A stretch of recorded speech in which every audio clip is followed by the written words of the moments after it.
Good morning, my people. Happy Saturday morning. Hey, my double. Darlene, I hope you have an awesome day. If you make it back before I'm gone, then all the better.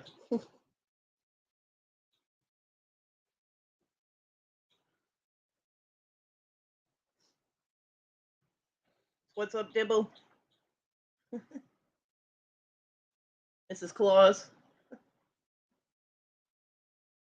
It's Dibble Claus.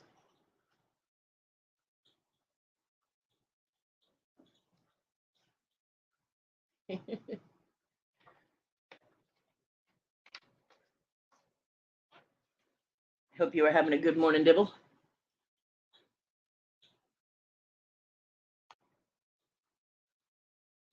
Aha, the sky. Hey, TG.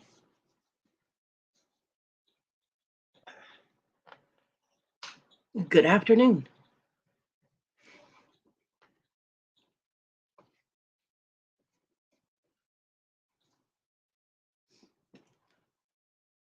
Bonnie, good morning. The bear is okay this morning. I've been awake for about a half an hour. Doing all right. Hands aren't too bad right now, and my eyes are a problem today, but not too bad. Just like that grainy feeling and a little bit of double vision when I'm reading, but yeah, it's how it goes when we get old. Old and decrepit. I'd be sitting on my porch in my rocking chair, but I can't get on my porch. TG started the day off with a fib. Shame on you, TG. Morning, Tammy.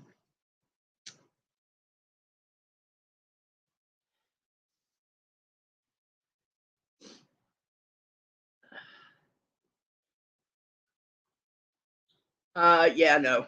I think I'll skip the dish though. Thanks. Now I gotta grab my eye drops. I got a ton of bottles of eye drops around here, but I put them all out of the way, and now I don't know where they are. They usually make them feel better for a little while because I know you sent me some, and I bought some, so I got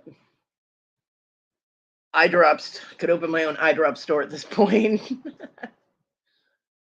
But you know, they were worse when I because I woke up at 6 this morning, and oh my god, my eyes hurt so bad. Like I didn't want to open them. Every time I opened them, it was like someone was stabbing them with a pin.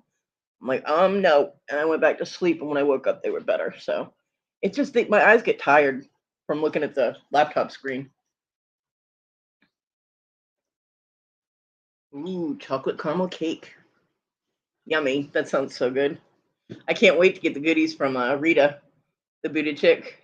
Um, she was a guest on Ella's on Thursday, and she said that she was sending me some goodies for moderating. So I'm getting birthday cake, sweet corn, which I'm assuming is like a popcorn, but they call it sweet corn, and chocolate covered marshmallows that have caramel. And I guess they're pretty big. I don't know, but I can't wait. And my Christmas goodies, Christmas goodies. And yes, popcorn will be painful for me to eat, and I'm going to do it anyway. Treat to myself.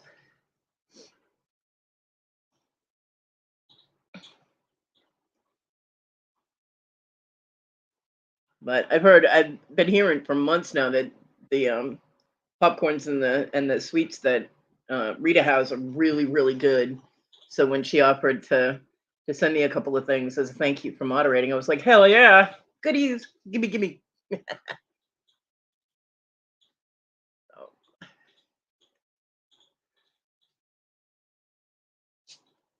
I can't wait.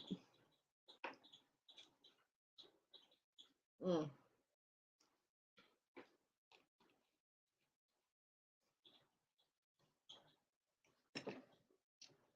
I gotta grab something out of my inbox here.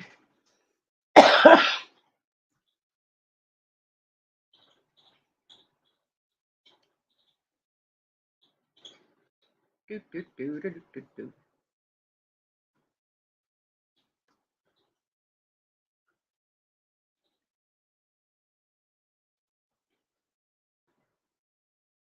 Yeah, it was very sweet of Rita. It was.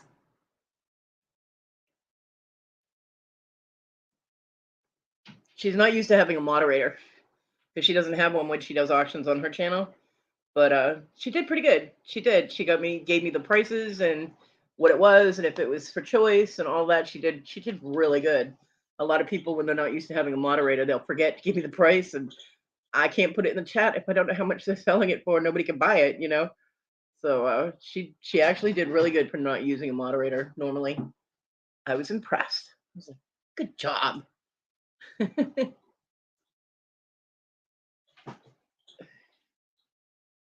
So, and I did make sure I put down all her solds. And when she brought up the sweet corn and the popcorn, because she sells these big bags of popcorn, flavored popcorns, I thought I was going to sprain a finger because people were like, "Bam, bam, bam, gimme, gimme, gimme," you know. And I'm like, "Oh my god!" Trying to keep up with that was interesting with my hands in the condition they're in. But I did it, and I made sure all her solds were in, so if she has to go back and look at it, she can keep track of it, which is the benefit of having a moderator.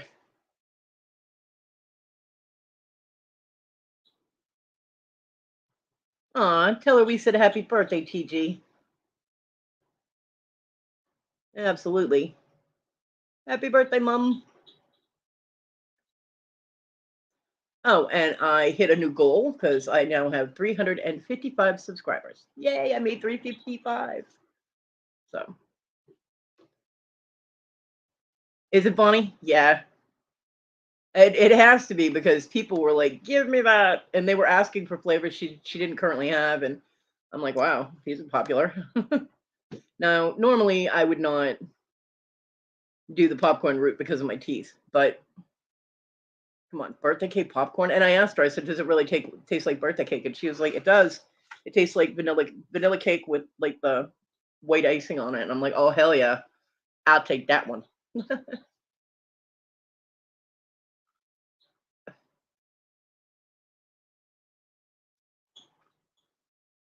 Oh, nice, Dibble. I haven't seen Papa Ron in so long. I miss him. Well, I'm gonna say your mom's an angel because I've never met her, but I have met you, and I know you a lion Halo thief. Fibber, fibber, fibber. So I'm going to show you guys something. Hopefully my laptop doesn't lock down. If it does, we know the routine. I will try to get back as soon as possible. And if the stream shuts down, I will restart a new one. But hopefully it will not lock down on me.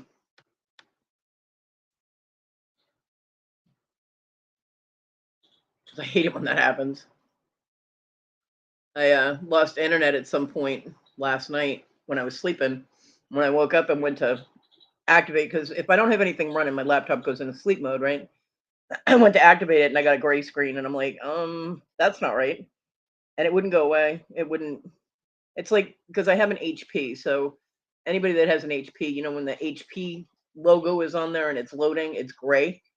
The whole screen is gray. Yeah, that's what it looked like, but there was no logo and no loading, and I had to hard restart, which means I had to shut down my laptop, like turn it off, and wait a few minutes, and then turn it back on, and then it loaded up, and I was okay. But it scares me when it does that because I'm always expecting it to not load, and I'm like, oh no, please no. Inez, my badass ninja. Good morning. So, but I did manage to get it restarted. One of these days, it's not going to restart, and I'm going to be screwed because I cannot afford to get a laptop.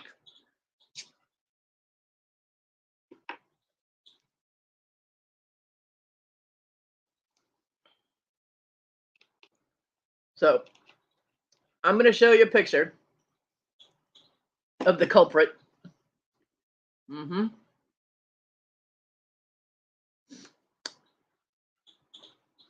Y'all ready for this? That right there, who is actually in the same exact spot right now. In that spot used to be a box. I showed you the picture last week of the box that used to be there. Yep. On was it Wednesday? I think I showed the pictures. Anyway, the day after I showed the pictures of where the box used to be, yeah, she knocked the damn thing off there again. I'm like, I'm not putting that thing back up there. I'm like, So it's currently sitting on the floor, and they have a nice empty space now instead of a box to lay on.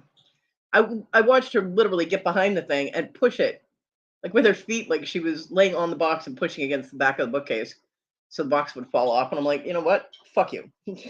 Now you get no box to sit on. So it's funny because now that the box is on the floor, Onyx is laying on it and won't let Marty have it. Yeah, well, she used to lay on the box, and all of a sudden she doesn't want the box on the shelf anymore. So luckily there's only stuffed animals in it. Because she already knocked the box off that had glass, which did not break. Thank goodness it did not break, because I did not want to have to be. I don't have a broom that I can reach in my room, so I would have had to get out of the room, go get the broom and the stand up dustpan and try and clean that up, and that's just a horror show in the making. So it's very painful to try and maneuver with a broom and dustpan, because the dustpan I have that I use has a handle on it, so that I can just sweep everything into the bottom part and I can lift it and dump it. I don't have to bend to try and get things in the dustpan. Um, so yeah, and it's just barely out of the way, so I can still maneuver in here, because it's a big box. It's a big box of stuffed animals. It's like a, I don't know, 18-inch by 18-inch box, I'd say, or 20 by 20 maybe. It's a big box. It's all the stuffed animals that John and the kids have given me over the years.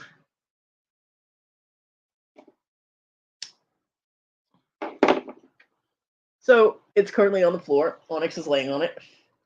Marty is laying up on the shelf, like, ha, my spot, bitch. So yes, that's the culprit right there. And look at her. She's like, ha ha. Look at me in the picture. That's the look I get from her all the time. So yeah, bitch cat. So yeah,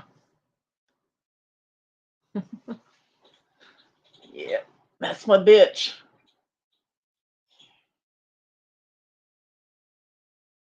It's like, you're not living on the street anymore. You don't have to prove anything. Just behave yourself.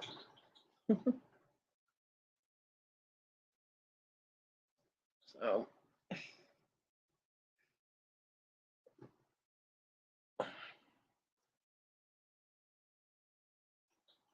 yeah.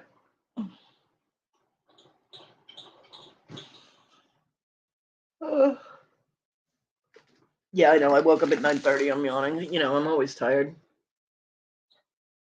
Shit. Yeah, that cat has no halo on her head. Let me tell you, that was John's cat. And to anyone else, although she doesn't seem to do it to my mother, but to anybody else, hey, bitch. Well, you're my two-legged bitch. She's my four-legged bitch. Um, with anybody else, this cat tries to make them bleed with extreme prejudice. But, well, she didn't with Talon, and or me or my mom. She actually just tries to escape out the room. She thinks my mom is an easy target, which she kind of is. My mom will open my door, and Marty is like, whoo, right out the door. Onyx, on the other hand, thinks she's a dog, and she'll be up on the bed meowing for attention right next to Simi, who's like, nope, my attention. She'll step on her, and it's funny.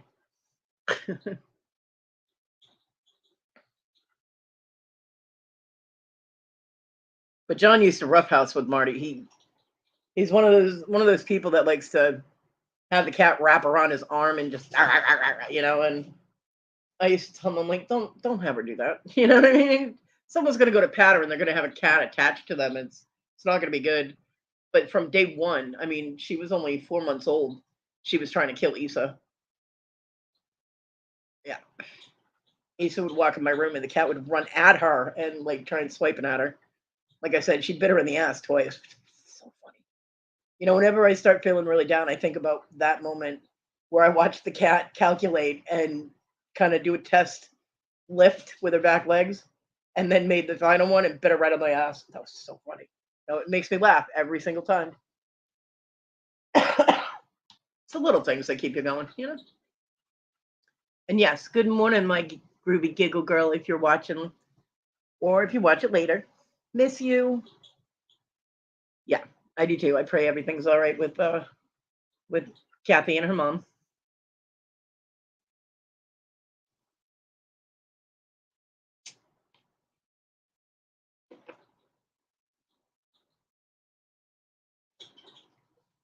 Morning, Mr. Jim. Mr. Jim, you doing a sale tonight?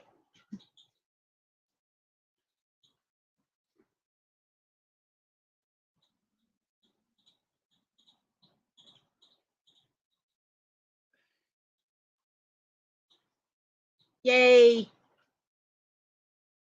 All right, so everybody go get stoned with Mr. Jim tonight. Always fun. It's always fun at Mr. Jim's. I have a little bit of potato chips left, so if I'm awake, I will be there.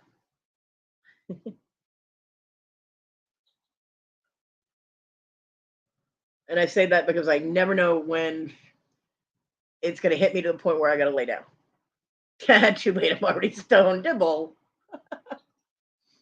You're funny.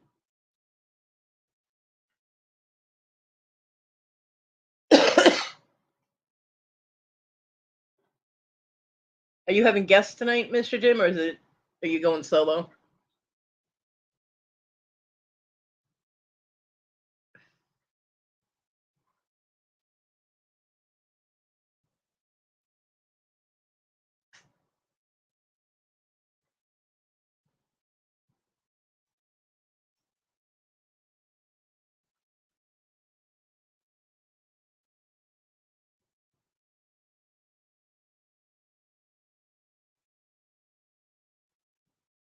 Oh, well, you rock it solo anyway. Get it? You're fine solo. I love looking at all the goodies.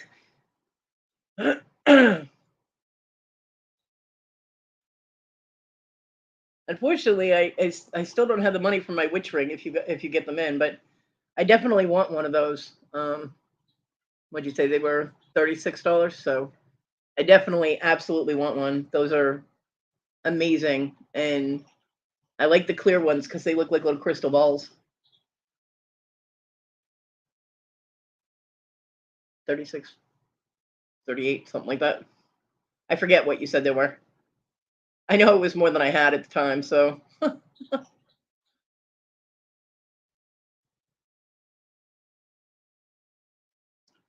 TG, if you think I'm saying that, yeah, you don't have to trick me. If you want me to say cunt, I'll just say cunt. Love blanks after the first of the year. Cool. Awesome. Yeah, I really like those witch rings because they look like crystal balls, and I'm not buying too much stuff for myself at this point because usually things that I buy, it either has to be in a group, like a lot of pendants or something that I can keep one thing and resell the rest of them. I have to invest in stuff that I can sell, but I will make an exception for that ring. And my birthday is in January, so maybe I'll be able to treat myself to that for my birthday.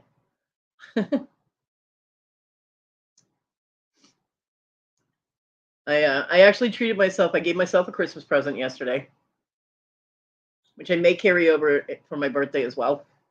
I'm sitting here last night. I'm watching Amazon Prime, and they have all these Christmas movies on. And I watched a couple of them, and they triggered me every single freaking time. And I'd be sitting here, just tears pouring down my face. And I'm like, what the hell? So I was like, you know what? I want to watch something funny. And I'm looking through Amazon. I couldn't find anything that I really wanted to watch.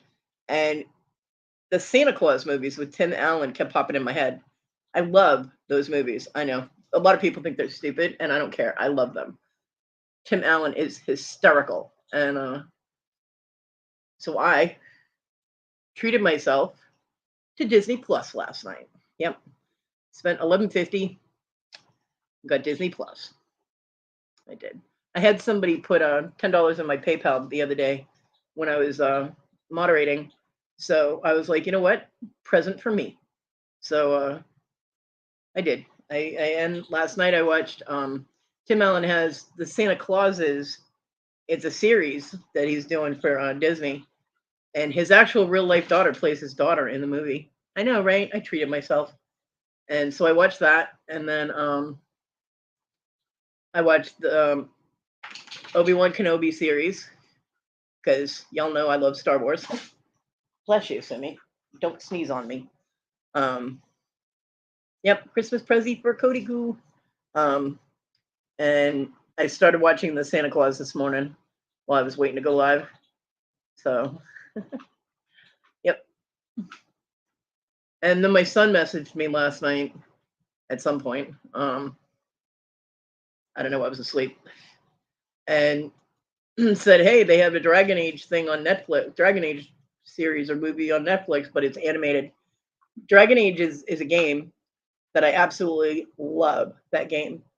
And I'm like, gee, thank you for telling me that there's something that I might enjoy watching on a streaming service that I had to cancel because you moved out on me and I'm not keeping your word for helping me.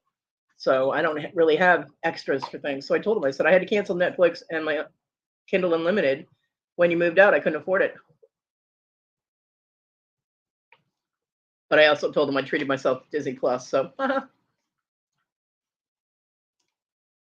so when Disney Plus first started, my son got it and it was only $6 a month. Now it's $11.50. Well, it's like $10 plus tax. I'd never believe it. Yeah, I believe it because he was in Picky Nicky's last night for her 12 Days of Christmas giveaway. And he popped into Ella's. I think he popped into Ella's yesterday saying he had to figure out something to eat for lunch. Like, anybody freaking cares. Oh, and he has 214 subscribers. He said that last night. I'm like, thanks for the announcement. You know, I'm like, of course he hasn't left YouTube. He's not going to. It's just a ploy to get attention. It's like, hey, look at me. Pay attention to me. If you don't do what I say, you don't give me attention, I'll leave. No, don't do that. Yes, please do that. Ugh.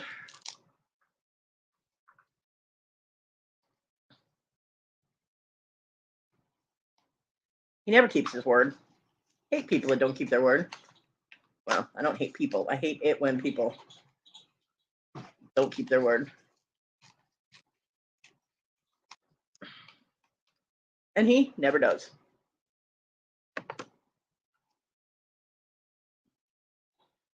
Yeah, I heard that, Dibble. I have been usually trying to get sleep during when Larry's on, but yeah, I heard he's missed a few shows.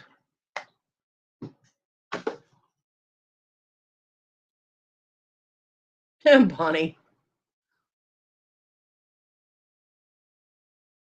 Well, I'm subscribed to you, Bonnie.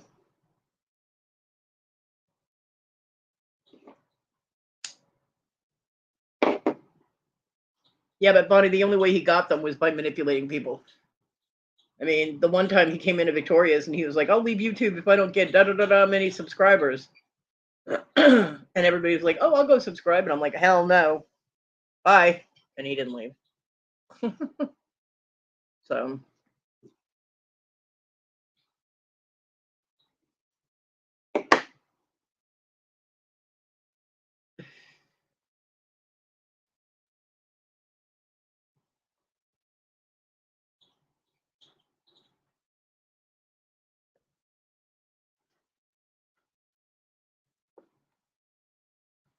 yeah, I still am too. Actually, I checked my my account and apparently one of the my Amazon Prime got taken out of the money I had for my StreamYard. So, yeah, I can't pay for it currently. I still have, I think, about 8 hours left on the free. So, I'll have to save up all the little bits people put in my PayPal for me, and hopefully I'll get up to the 25. I'm still waiting for an invoice from Robin, I think, too. It's not that much though. I bought Rhonda a present. Merry Christmas. Yeah, I'm not really obsessed with getting them either. I mean, I have all my hours that I need. So, if I got up to 1,000, I could monetize, but then I probably couldn't talk freely the way I do. Um, but I'm not all like, oh, I need the subscribers. Yeah, that seems to me like someone bought some subscribers, Danny May. Um, I've seen his stuff, and it's not very interesting. Not to me, anyway. And we all know he's a stalker liar. So yeah, I don't sub to stalker liars or lying stalkers, whichever. So I mean, the whole reason that I wanted subscribers at all was so that people would know when I went live, so that they could come and hang out. Just to have a place to go to chill and hang out and talk about whatever. So the monetization isn't really my goal.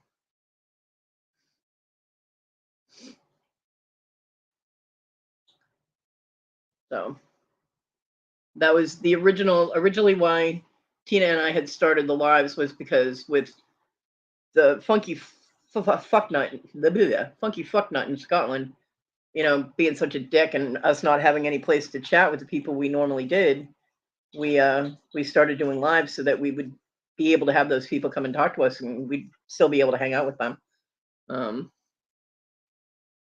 No, I'm thinking he bought them. There are places like on eBay even that you can buy subscribers.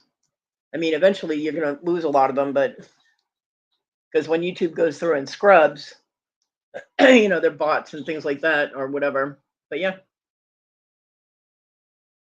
it's not ethical. But yeah, I really don't see. I mean, when you have thousands of subscribers, you usually have a lot of views on your videos. So having an average of 70 views doesn't add up to over 2,000 subscribers. There are a few people, unethical people that have been around that have bought subscribers like that. It's like they'll have like 400 subscribers, and 2 days later they have like over 1,000. It doesn't happen that way. Yeah. So unlike our Kathy, who is awesome, who built up her subscribers and is kind of a big deal. She got hers the right way. People watched her videos, they like her videos, they subscribe. You need someone to buy you hours. Yeah, that doesn't happen either. That one I don't think you can do. No.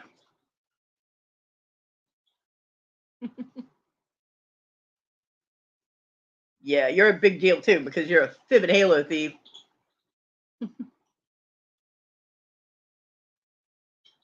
Danny Mae, did you see the picture of Sibby's boyfriend? And by the way, did you buy Tig treats when you went to the store the other day? You better have got him treats. My Tig needs lots of treats. He needs to keep that chunk of butt in shape. Round is a shape.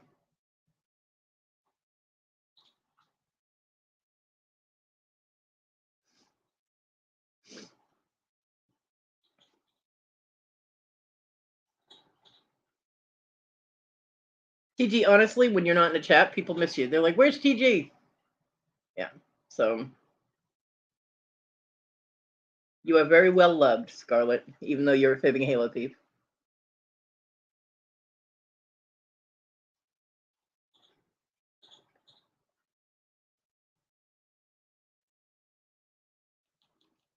Oh, did he? Oh, okay. If he was hooked up with Philippine people, then yeah, that could be legit because they'll sub to anything.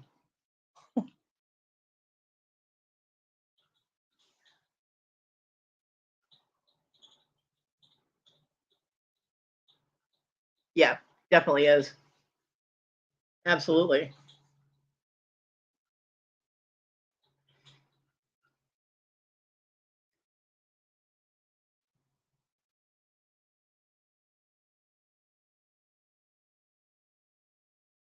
And I mean, there are channel builders that you can go to, channels that will promote you, and like all of their people will sub to you. It's just a thing they do, and it's still. I mean, I would rather have people come and watch one of my videos and be like, "Hey, that's pretty cool," and she just says it as it is. She's pretty real, and then sub to me, knowing what my content is about. Whereas you go into the channels that are just there to promote other channels, and they don't even know what your channel's about.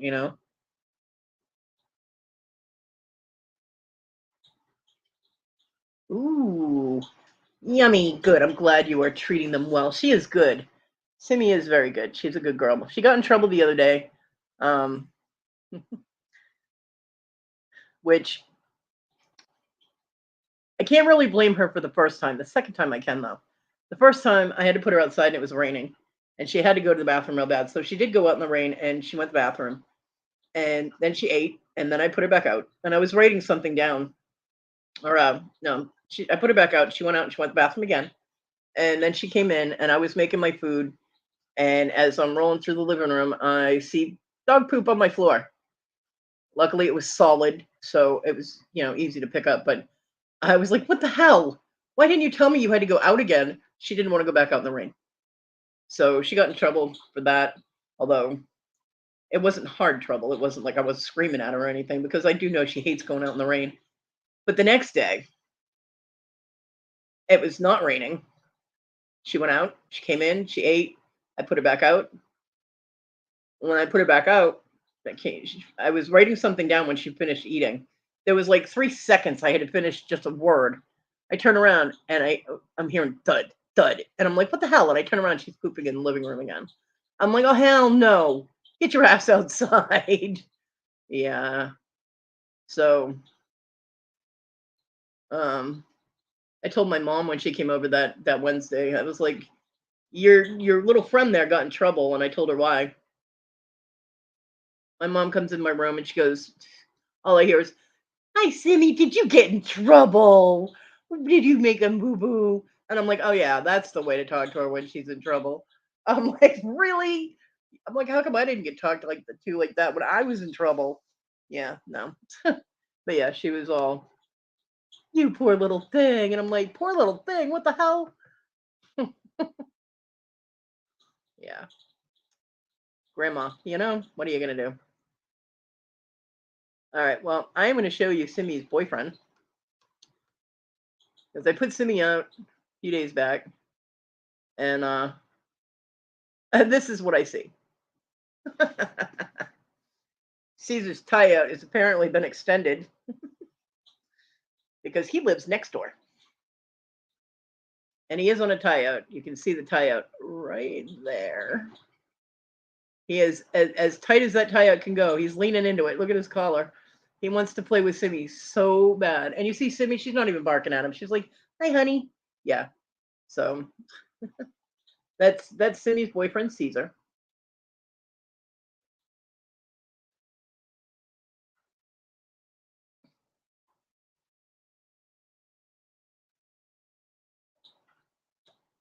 A little Chihuahua came into the yard yesterday, and Caesar was on his tie-out, and he's all like almost at the end of the tie-up, but not quite. And the Chihuahua actually reminded me of Baxter because he was the same coloring, even had the white around his face because apparently it's an old Chihuahua.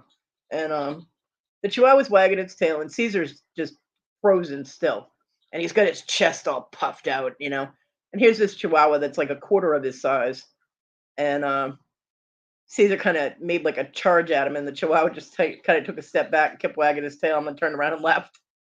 Simi was barking her ass off at the Chihuahua. She's like, get out of my yard. But of course, you see her barking for Caesar?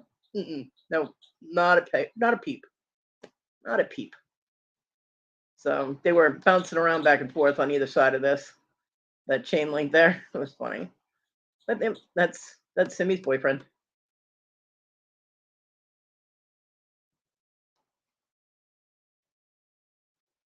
Yeah, he's beautiful. He really is. Yeah.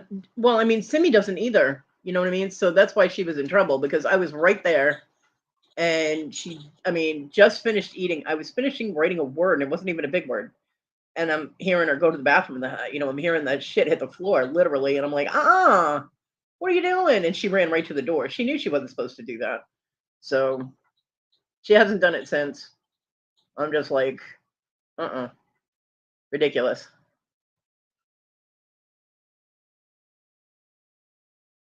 Ooh, my poor Tig Tig.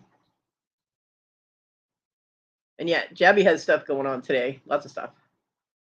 Yeah, some because I have hardwood floor. Well, it's a fake hardwood floor, but still, there's no carpeting. So when you hear that literally, hit the floor, it's loud. It's like, what the hell? Sounds like someone dropping beanbags on the floor.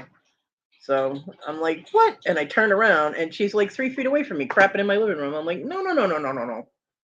Yeah. So that one, she got the silent treatment from me. We came back inside and I'm rolling through the living room and I stopped and I turned and I looked at her and I pointed at her. I said, "What's that?" And she put her head down, tail between legs. She knew she did it wrong. She knew she did it wrong. I was like, "Get your ass back to bed." And brought her back in here and she went to her spot and was just like looking at me. I'm like, "You bad girl." And she just put her head down, you know? So her silent punishment lasted about, I don't know, 2 hours. And then I had to give her attention because I can't go that long without, patting my dog. She grounds me. My anxiety starts going. I have to love on my dog. So, but yeah, then my mom came over and just ruined the whole thing. She's, "Oh, you poor little baby," and I'm like, "Oh my god." So,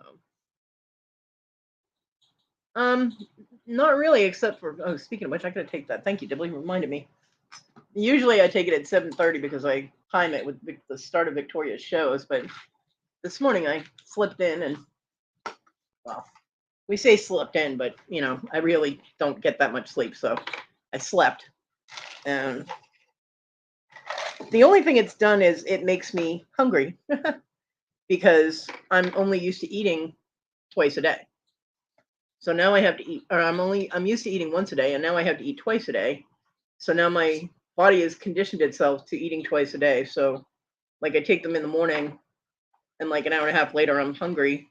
So I eat like a half a peanut butter sandwich.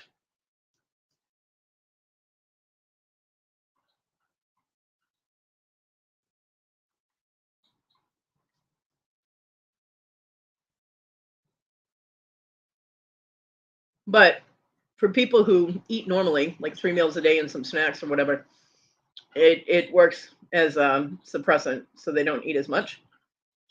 They're called Zenith. It's called Zenith, and they're supposed to regulate the leptin levels or leptin. I see, leptin, leptin, um, in your system, which helps burn fat.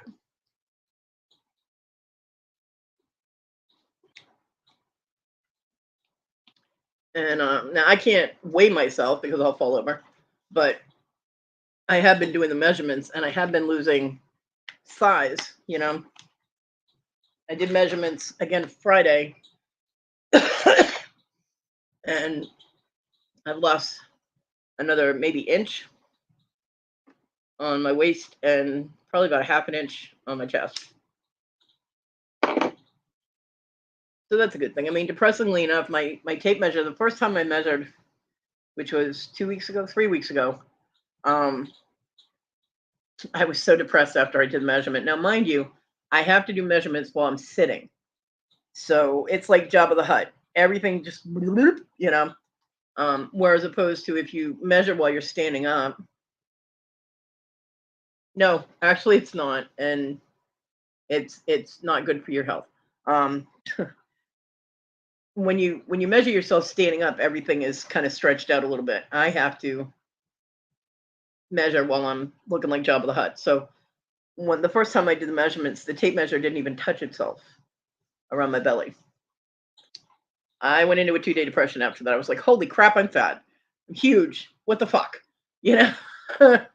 Because when we look at ourselves, we only look at the front part. If you're just sitting there and you look down, all you see fat, but you don't see the whole picture. not like a reflection or something. So yeah, that depressed me. But the first time I measured after I was taking the Zenith for a week, the tape measure ends were closer together, a lot closer together. I lost like maybe 2 inches. Um, and when I measured Friday, they were touching. So I have been losing size, measurement type of thing. Um, I can't do the scale thing because even if I could reach my scale, which talks, and I don't want to use it, um, in order for me to stand up on my one leg, I have to lean on something, and that skews weight measurements. So, but yeah. And this week I'm eating healthier. Well, I'm eating a little healthier because I had my mom pick me up some of the frozen tilapia, and I'm doing fish rice and broccoli.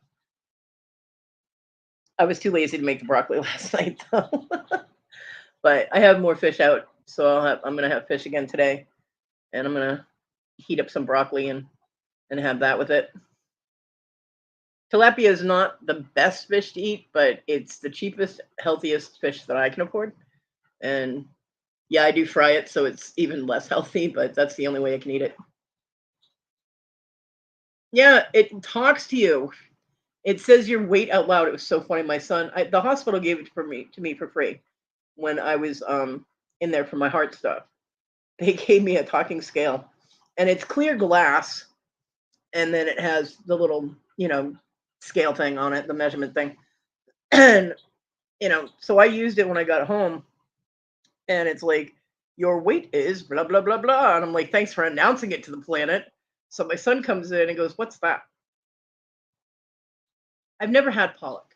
I don't think. I've had haddock. um what's the substitute they use for haddock? I've had haddock, and I don't know, I'll think of it. But I'm used to cooking the tilapia fillets, and the breading coating that I make is self-rising flour, and then Weber garlic and herb seasoning in it. It's good. I do try to get as much of the oil off it as I can before I eat it. And my son comes in, he goes, "What the hell's that?" I was like, "It's a scale." He goes, "Really?" Now this was back when I was living at the other house with him. I was like, "Yeah." He goes, "Can I try it?" I'm like, "It's a scale. Yeah, you can try it." So he gets on the thing, and the thing announced he was like 340 pounds or something. He goes, "What the hell? It talks to you." I'm like, "Yeah, it does." He goes, "Why did you warn me about that?" I'm like, "Because it was funny enough not to." Nope, I do not use cornmeal for anything, actually.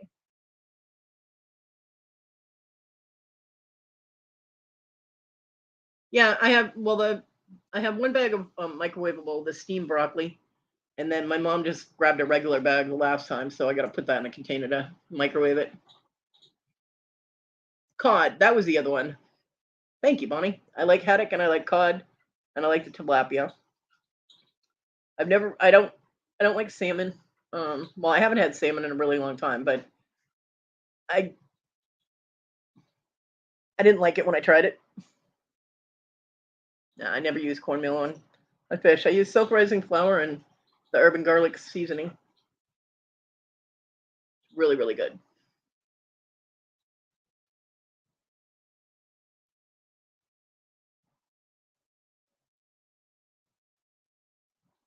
I made salmon for John. I mean, but it just John was I mean, John lived in Washington State. He was a big salmon fanatic. For Christmas one year, I got him one of those big packages of smoked salmon. It cost me $30. I was like, holy crap, paying $30 for dried pieces of fish. I don't think I've ever had halibut either. Um, but yeah, he was over the moon. I think that was like he was so happy that I got him the smoked salmon. I'm like, well, you go, boy. Of course, he also ate sushimi, so I was not big on his taste, but you know,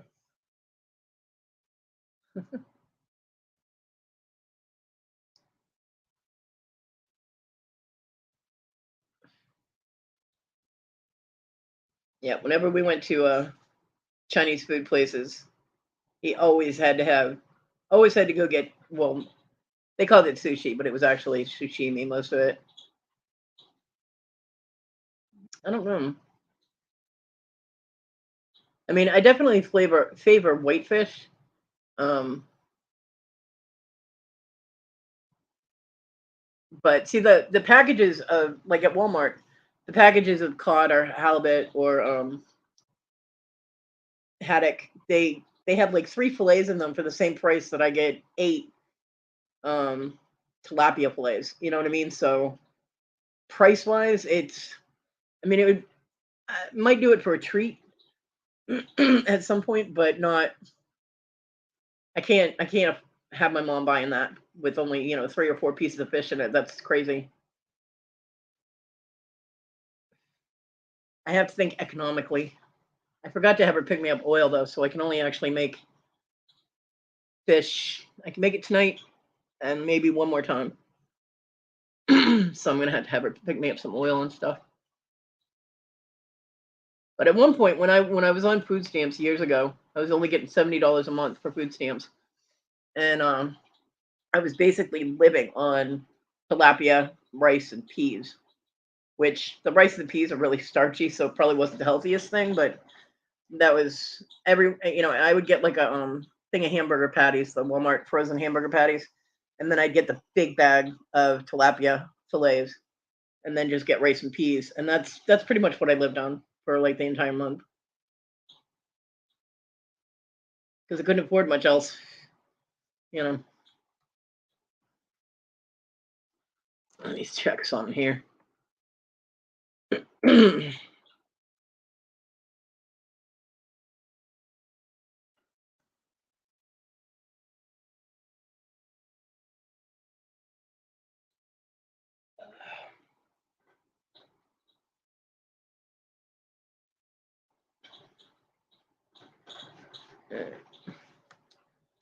Walmart drives me crazy. Let's see. Filter this a little bit because I can't do anything that has to be baked in the oven. So, all right,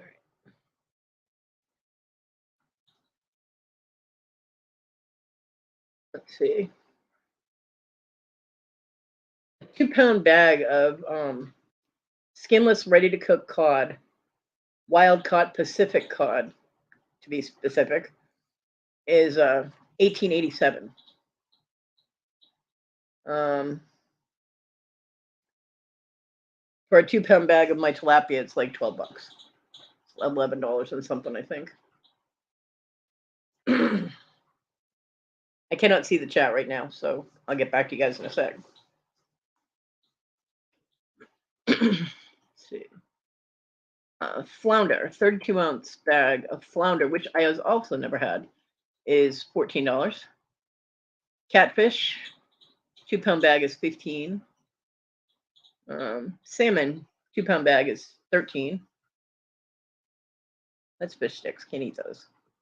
Whiting, I've also never had whiting. A 4 pound bag is 17.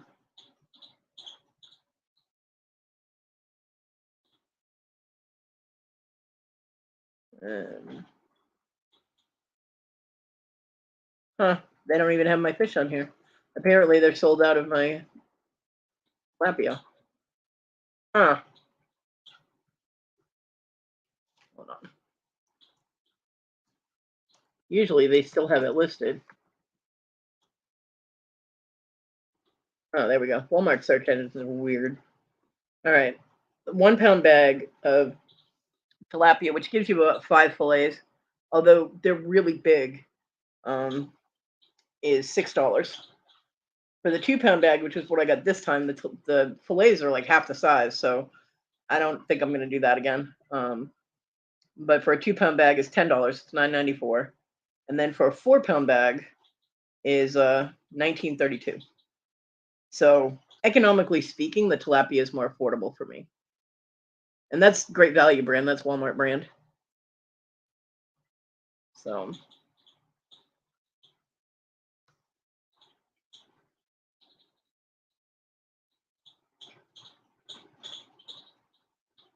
yeah, feta cheese is just cheese that smells like feet. They spelled feet wrong when they did feta cheese.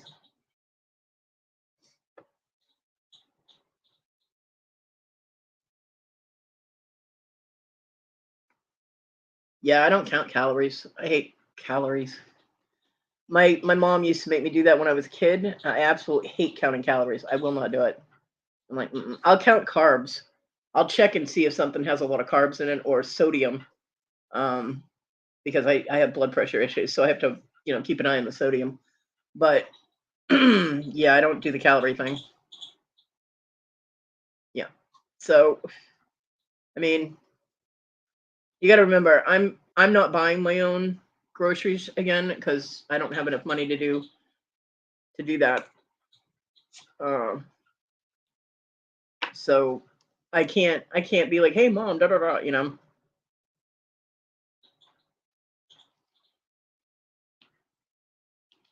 But I think what I am going to do, because economically speaking, it's cheaper, is I'm going to go back to getting the 1 pound bag because the fillets are bigger, and you get 5 of them, which would be 5 meals. Because when I say they're big, they're big. Um, so that's 5 meals. Whereas opposed, so I got the 2 pound bag, which has eight, 8 or 9 fillets, but they're half the size, and it's not enough food for me. So I have to eat 2 of them, and so I'm paying twice the price. I'm paying more money and eating the same amount. So I'm gonna go back to the 1 pound bag. Or if I talk to my mom and she says, yeah, let's just get the big bag, the $20 bag, then I'll get that, and that will last me a while.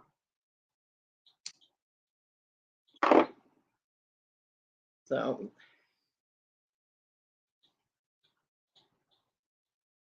yeah, John loved feta cheese. I could not stand it. I used to make him eat across the room from me.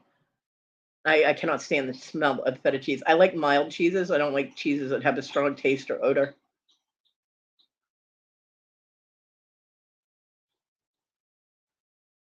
Yeah, no, I don't count calories. I refuse. At one point, a dietitian told my mom to weigh my food. I think I was around 11. And the dietitian was like, well, you should weigh out her portions. And I'm like, look, a quarter cup of peas is not cutting it because I love peas. I mean, I will eat a whole bowl of peas. I have no problem with that. And I got like a quarter cup of peas, and I was like, what is this? Yeah, I don't like that either. Um, and I ended up throwing that scale right out the back door and into the yard. I was like, mm.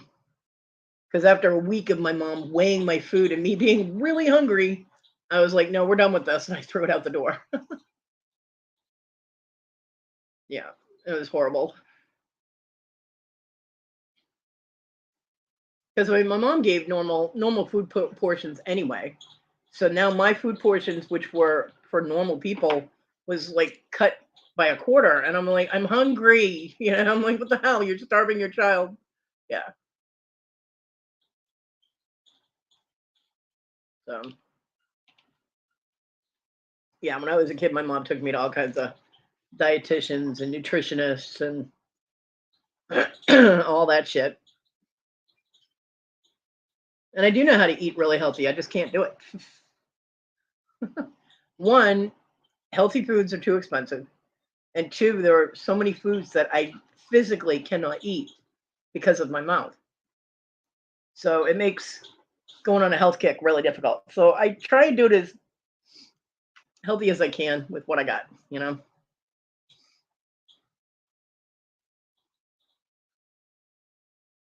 Well, there you go, Danny May.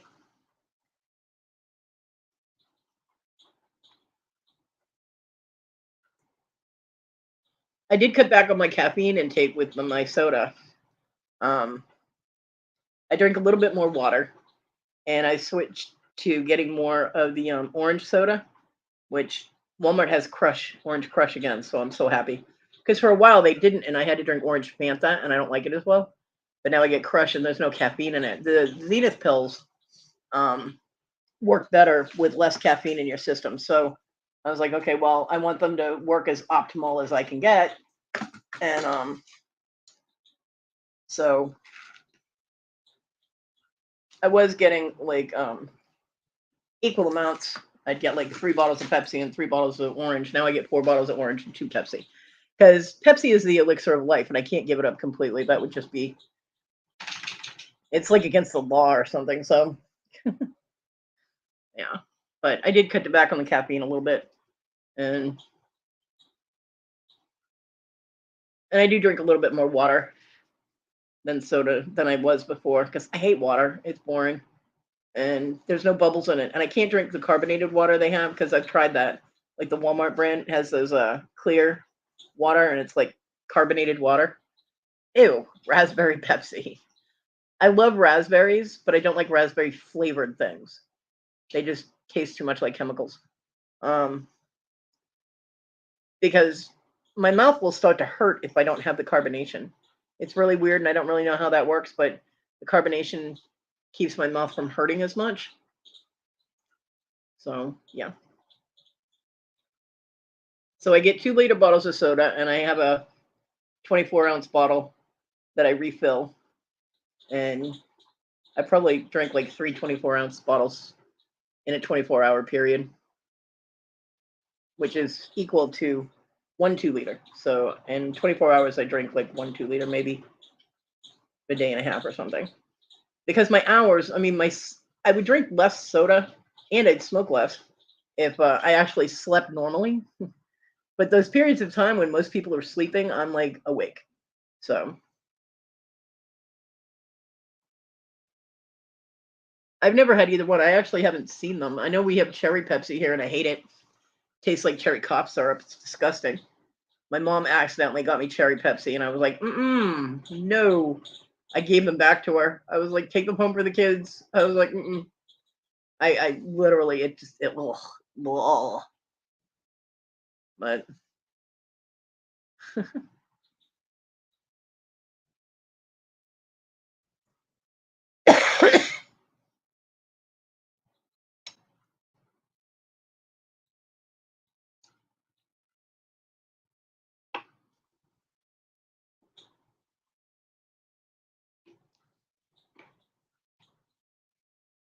so did any of you guys go check out that comedian London when she was on the Russell Howard show?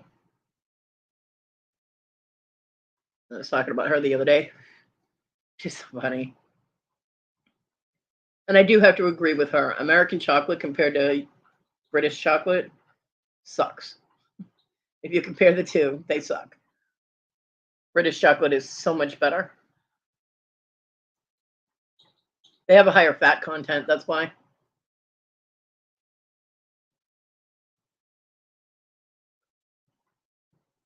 Oh my, Dibble, yeah, definitely.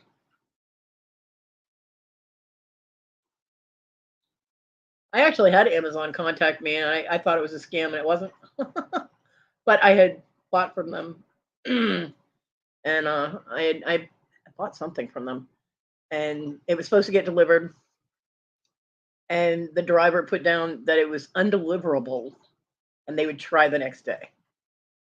And I was really pissed. I'm like, what do you mean it's undeliverable? You guys delivered yesterday. You know, they had delivered the day before. I'm like, there's no party on my street block of traffic. I'm like, what are you doing? And I actually had a call from a Amazon guy that night to talk to me about my package being undeliverable. And I'm like, well, does it give any other explanation? Because there's no reason. I have stairs and I have a ramp. There was no reason that they could not have delivered that. And yeah, he actually also put it in the standing order to deliver to my door instead of just leaving it at the end of my porch. Because even though I have the instructions for delivery to say front door, they were constantly leaving at the end of my porch, which, as most of you saw the picture, I can't reach that. So he was like, "Well, it's not on your account," and I was like, "Well, it should be." When so just to let y'all know, those delivery instructions don't always go through. Yeah, Dibble, it's a good thing, you know. But yeah, the guy was really nice that I talked to, and he put it in my permanent record on Amazon that things need to be delivered to my door, and that there was just no reason for it not to have been delivered, and because the driver didn't put anything else in there except undeliverable. I'm like, well, maybe he didn't want to let all the smoke out. And he goes, what do you mean? I was like, well, obviously he was fishbowl in the truck and enjoying that high. He didn't want to get out of the truck. Guy started laughing. Like maybe he was late for a date or something. I don't know, but there was absolutely no reason it couldn't be delivered. So, I mean, there's nothing blocking traffic. There's nothing in my driveway. There's just absolutely no reason for it except the driver was too lazy to deliver my package. I told him he should check to see how many other packages that guy couldn't deliver. He goes, "Yeah, that's a good idea. I wonder if we can do that." He goes, "I'll have to talk to somebody about that." So, people, if you got a job to do, even if you think your job sucks, do it as best as you can. I know, Dibble, that's so funny. I don't answer numbers I don't recognize. Every once in a while, if it's a number with my area code, a South Carolina area code, I'll answer it. The last time I did that, it was the police department calling around for donations. I was like, "Look, man, I can't even afford to buy my own food."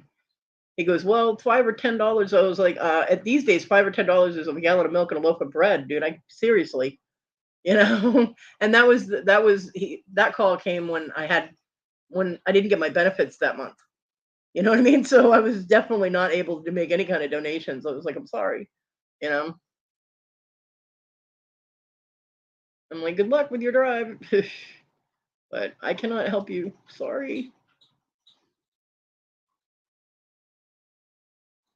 He actually started to get kind of annoying and irritating because he kept pushing for it, and I'm just like, "What the fuck?" But right? You want nothing. Well, stop calling me, man. That's right.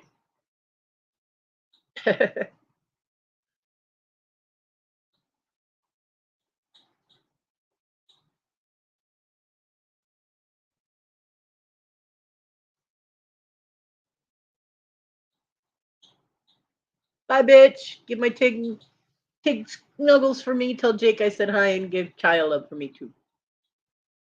Treats all around. But only give Jake a treat if he's been a good boy. Tig gets one no matter what.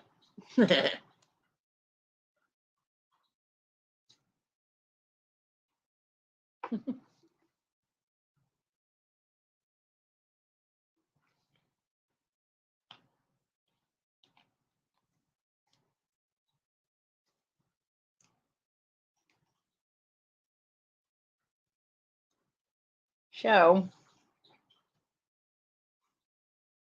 Yep, ran out of shit to talk about. Hmm.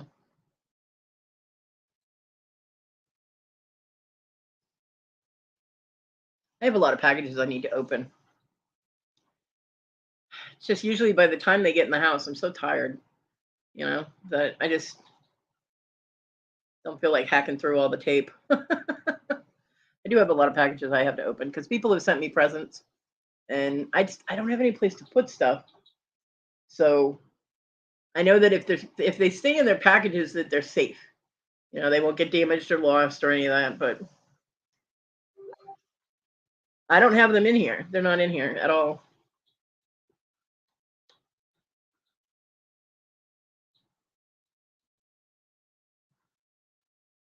Aww. Danny Mae sent me a picture of Tigger, of Tig when she said Tig when you said his name, and he's all like looking at her like all attention. That's so cute. My Tig. Yeah, I don't have any of the packages in here. They're all in the other. Hey, Jennifer. I mean, damn. If if I was too tired to open the packages, you think I'm going to try and roll them in here with one handed? Hell no. Maybe I'll do that on Wednesday. At least the ones that are in envelopes, I can put those in a bag. They're easier to get in here. I got a lot of poly mailers out there, so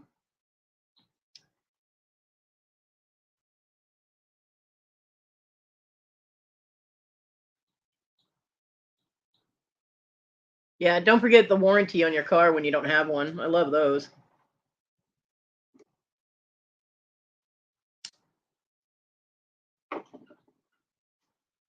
Good morning, good morning, good morning, Jennifer. So I do have a new camera that I have. It's still in the box. Victoria sent it to me. Well, actually, I bought it at her auction, and then she didn't charge me for it. So presents, but it's a little webcam, and I'm hoping that the new one doesn't cut out on me like the one that I've been trying to use. So I gotta pull that out and do some tests on it. And yeah, if not, it'll just be my camera normally, and that kind of sucks because it's fuzzy. But I'll bring the polymailers in here and open them Wednesday, maybe. Presents. I'm gonna have to find a box to store everything in so that the asshole duo in here doesn't take off with them and they disappear under the bed somewhere or in the box maze in my room. But yeah, the box of stuffed animals that the cats keep knocking off the shelf, that will be going in the storage room on Wednesday so that it is completely out of my way because it's just beyond in my way. Like I can still maneuver around in here, but it is a pretty big box and I don't have a lot of room, so it's got to go. I don't have the floor space to have big boxes sitting there. So Onyx will lose her new spot. Too bad for you, cat.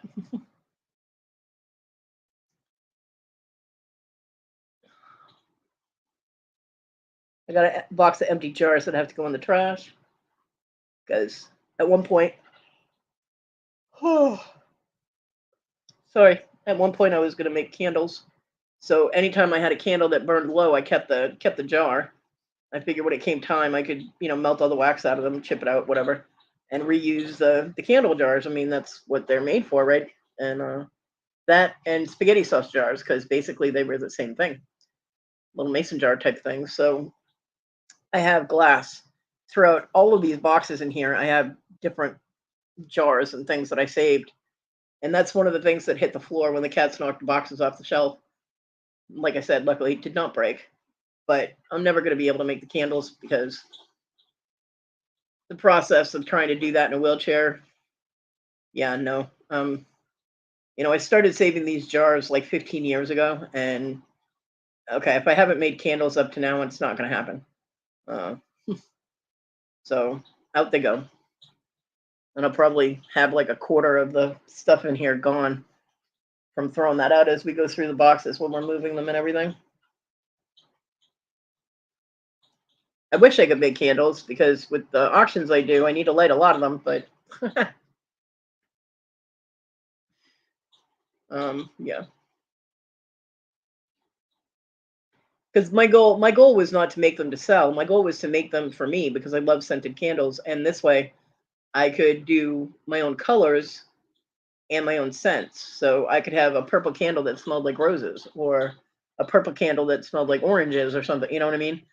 I could have the colors that I like and the scents that I like combined. Whereas now, if you want a citrus scent, you're either getting a yellow candle or an orange candle. Or like if it's lime something, it's green, usually an ugly green.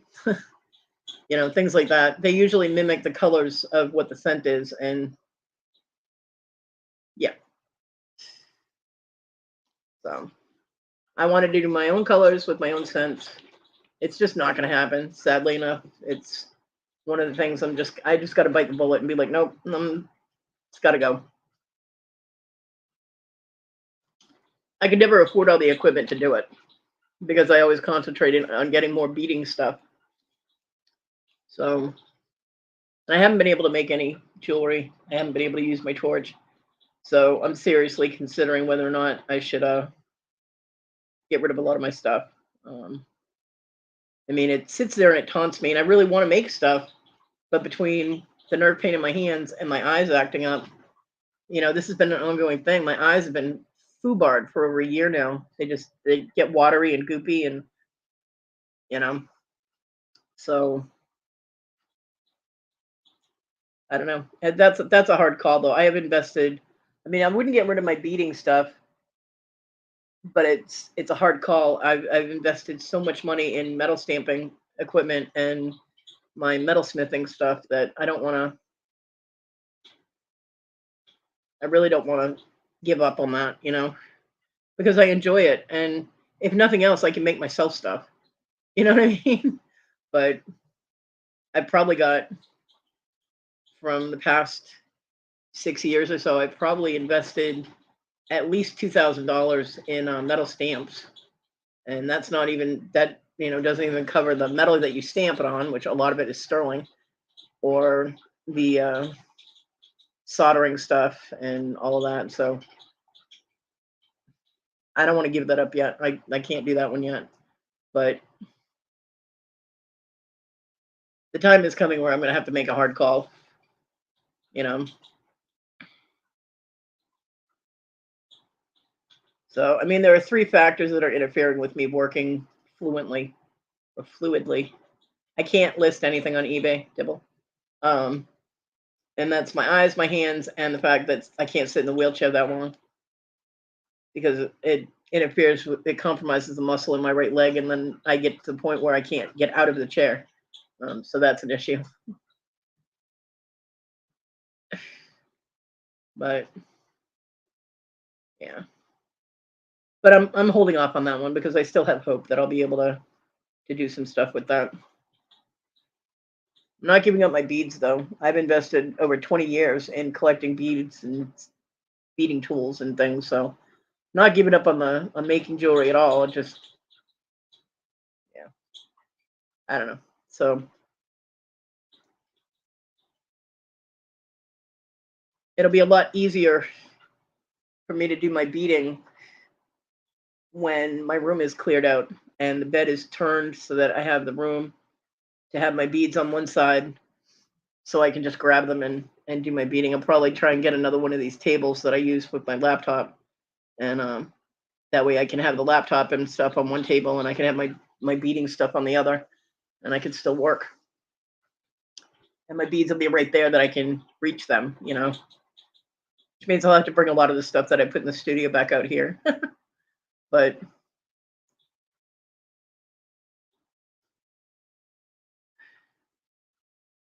yeah,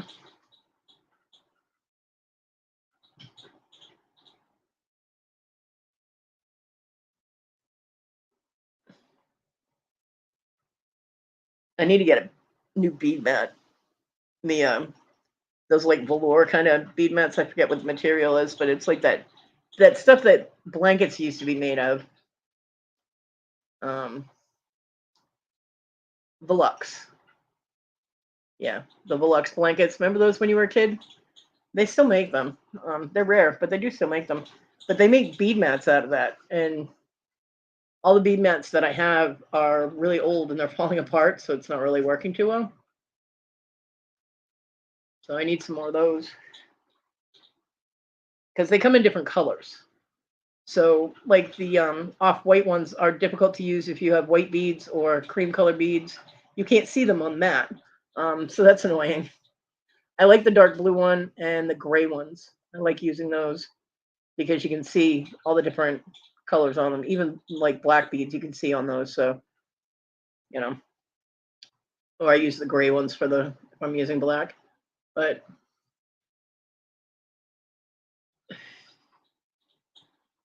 yeah. I mean, I still have a couple that work, for now.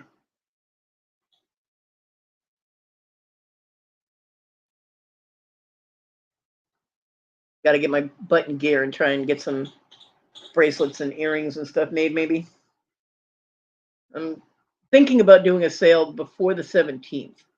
Um, the post office had sent me a thing in my informed delivery saying that for regular mail, what I use would be well, pirate ship, but it's what priority. Um, the 17th is the day for shipping when you can. I'm not going to say guarantee that it will be there for Christmas, but you know. Uh, so I was thinking if I do one on the 15th, I can get everything out by the 17th, something like that, 15th or before 15th. Because I do have some things. I have some new stuff that I can sell. Yeah, because the 15th is a Thursday, and I can get everything out by 17th, which is Saturday. So I should be able to do that. Now that I can do my shipping, I can do my labels from my room. Makes it a lot easier to do my shipping. I don't have to worry about transporting the laptop or anything. But I did buy some pendants from Jabby, and I got some pendants from Robin. So I have a lot of pendants to sell too. Plus, I can make some things. earrings and whatnot.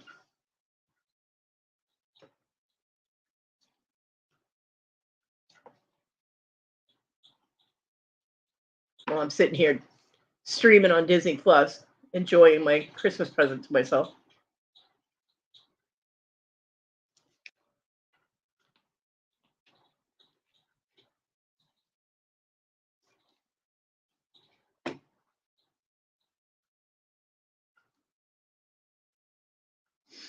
So,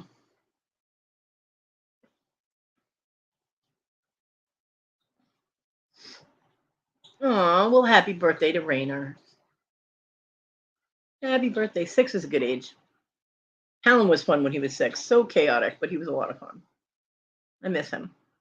I really do hope he has a good Christmas. I hope they don't crap out on his Christmas again. I mean, I couldn't believe it the first year that she was living with him. They weren't even going to do Christmas. The kid was 7 years old and had to put up the Christmas tree himself. 7 or 8, 7, because he's 9 now. He had to put the Christmas tree up by himself. What the hell? Who does that to a 7-year-old? You know what I mean? I'm like, oh my god. And Issa had sent me pictures of stuff she bought for herself. Didn't show me anything she bought for Talon. I'm like, wow. We all know my feelings on that situation.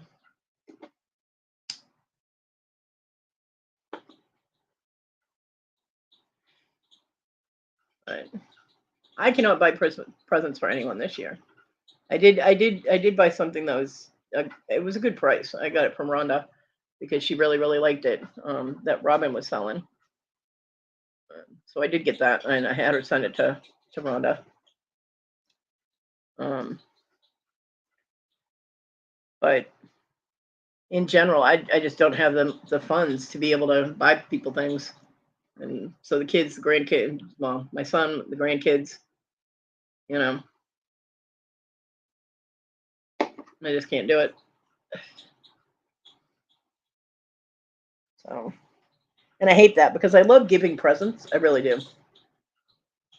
I love being able to give. I mean, the one year, um, when Issa and John were still here, you know, we all had a little bit of money that we could use because we were splitting all the expenses 3 ways. So I spent, I think, like $200 on getting the grandkids stuff. I got James gift cards for GameStop because that's his thing. He likes to game. And Sadie was into her artwork at the time, so I got her some canvases and paintbrushes and paint palettes, things like that, so that she would be able to do her art. And then I don't know, 6 months later she stopped painting, so that was fun. But she was really excited to get it all at the time, so that was cool. I also got her an art book on watercolors, painting how to paint watercolors and stuff. So I that was an awesome Christmas. I was able to, and I had things delivered to them. I also got them each this 20 by 20 pillow. And I got one for Desiree too, because at the time she was talking to me. So, and I got one for myself, which my son stole. But they're like kind of heavy, decorative pillows, and they've got this like gel stuff, like gel foam or something. I don't know. They're awesome pillows. They don't sell them on Amazon anymore. I know because after my son stole mine, I tried to get another one. And I don't have them anymore. But I got them each a pillow, and I got them each a cool pillowcase. Like my grandson's has to do with gaming. My granddaughter's has a cat on it with the sunglasses, like the cosmic sunglasses. And my daughter's, I got one that says Cat Mom because she had just gotten a kitten. So they each got pillows.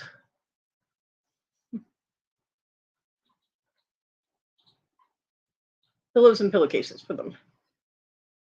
So, but I mean, it made me happy that I could give them stuff. So it makes me sad when I can't, because I'm like the worst grandparent in the planet. I can't, I haven't been able to get my grandkids gifts for birthdays and things like that. So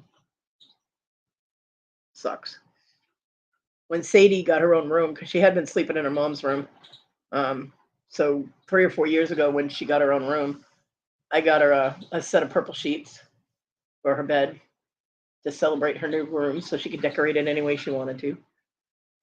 So that made me happy. I was able to just like, hey, congratulations on your own space,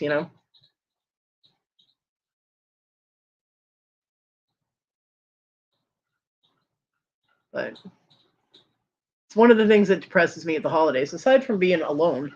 Not being able to give things depresses me. I mean, the grandkids aren't really into handmade stuff because I could hand make them a crap ton of stuff. I mean, I got the stuff here to make jewelry and whatnot, but the kids, if it doesn't have a name brand on it and it doesn't cost $1,000, they're not really interested. So thank you to my oldest daughter for making the kids materialistic. Yay, the tree is gonna go up. My tree will be up on Wednesday. I have orders. And no, I haven't cleared the table yet.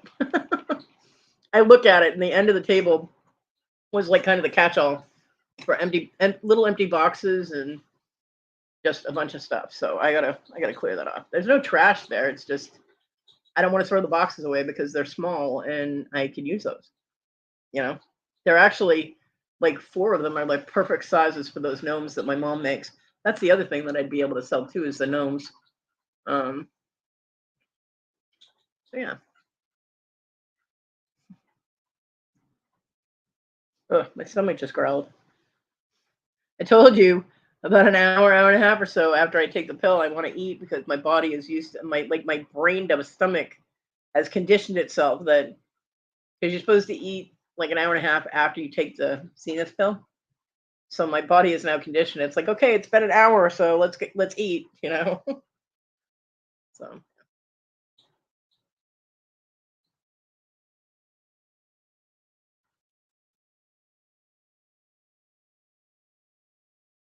but yeah, what one of you guys had asked me about the appetite suppressant. I think it was Dibble. And it does work so that like you feel full. You know what I mean? Like half a peanut butter sandwich will get me full. Now last night I ate two pieces of fish, some rice, and I was able to finish almost all of it. I did make sure I finished the fish because that was, the most important part of that meal. But you feel full faster. Now I only eat a main meal once a day, so yeah. I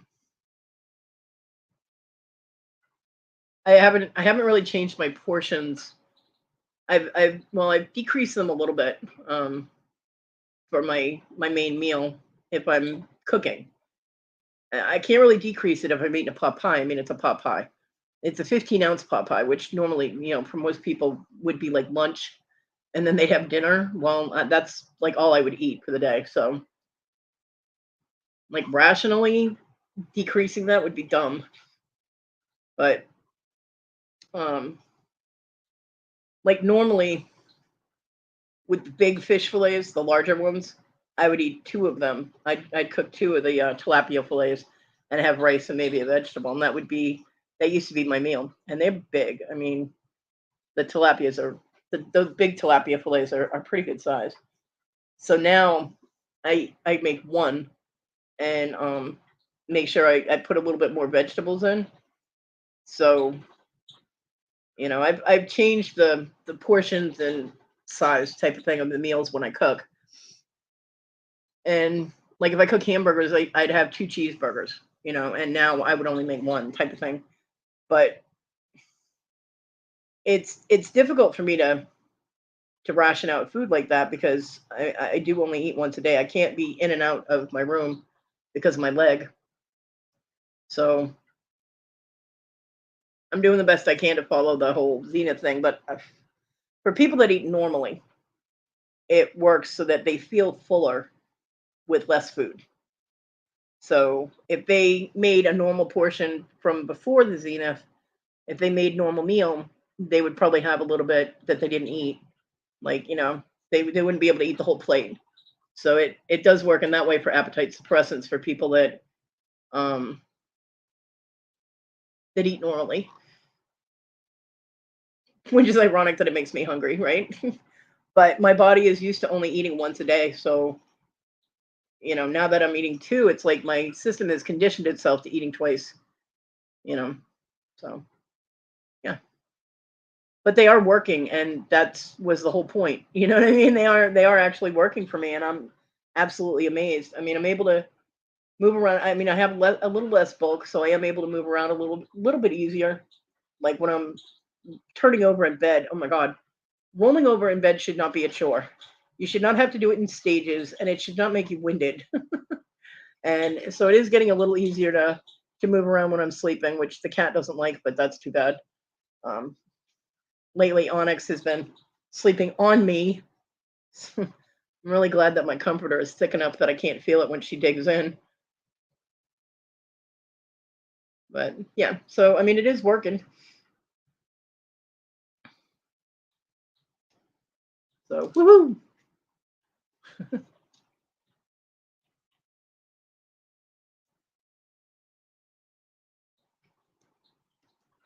And I'll tell you, if I'm able to slim down a lot, I will be their poster child, man. I will tout that stuff until the cows come home, because I have never ever been able to take a supplement that has helped me lose weight, especially where I'm not that active, you know. And the less weight and strain that I have on my leg will make me able to be in and out of my room a little bit more. And if my knees aren't hurting as bad because I don't have as much weight coming down on them, like I'd be able to use my prosthetic. Of course, the prosthetic isn't going to fit correctly, but I do have the things that go in them to bulk up my leg size a little bit. It won't be, if my leg slims down enough, it won't be, a tight fit like it's supposed to, but it will be workable. So, and if I can use the prosthetic, I can get out of my fucking house because I'd be able to stand up out of the wheelchair in the doorway and pull the wheelchair in with me and back, back and forth. I'd be able to do that. And, you know, that would be nice. My neighbors across the street are completely moved out, which is a little sad because they decorated for holidays all the time. So now I look up my door and straight ahead of me is just a blank, dark house. Donnie has his Christmas lights up though, so those make me happy. I like Christmas lights. And if I ever get sad, I'll just look at the videos Dibble puts up. Because, hello, they can see Dibble's house from space. And it's awesome. Awesome sauce. So.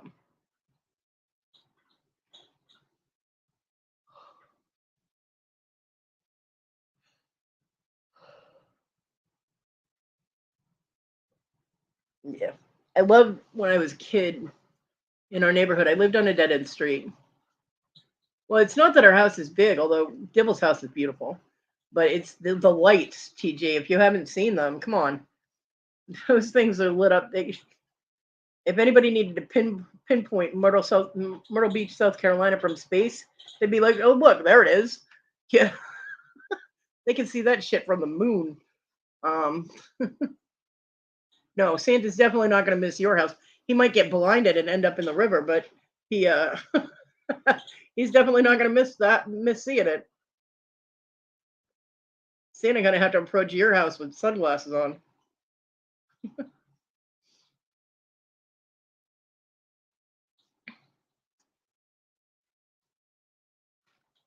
I actually wanted to do something that I thought about the other day and didn't do it, and I'm going to do it now because we were talking about my leg.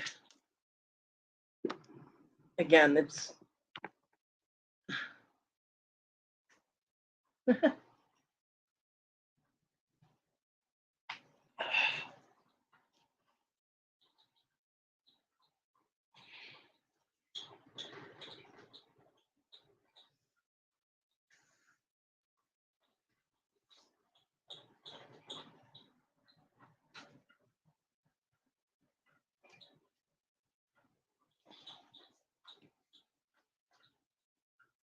let's see.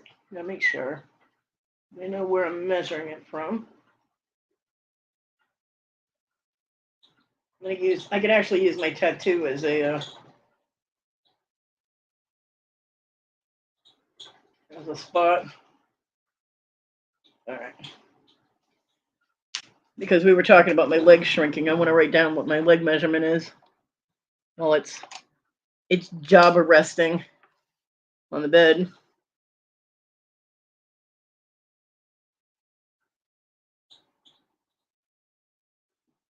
So that way I can keep track of what the shrinkage is on my leg.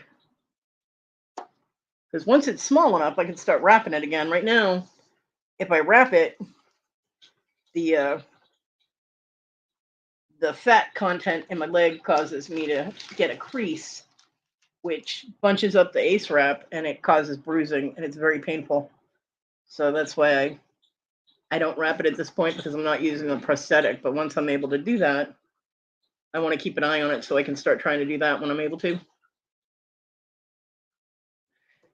Because basically, what the ace wrap does when you wrap the end of your leg, what the ace wrap is supposed to do is kind of manipulate the muscle in your leg to form so that it fits in the prosthetic more comfortably. So basically, you're deforming your leg like it needs more, right? You're deforming the muscle. But when you have a thick fat layer on there, fat doesn't do that. It does not comply with compression. It just back out when you're done. So um, once the fat content is lower in my leg and I can start wrapping it to manipulate the muscle, it will help with using the prosthetic. And that's what I'm looking forward to. I'd like to be able to reach things in my kitchen. Know what I mean?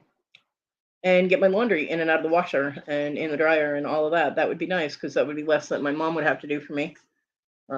Actually, standing to do the dishes would be nice because I wouldn't have that strain on my upper back and my shoulders. Things like that. Little things you don't think about until you can't do them or until they cause you pain. You know,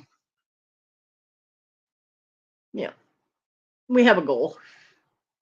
We are working towards a goal.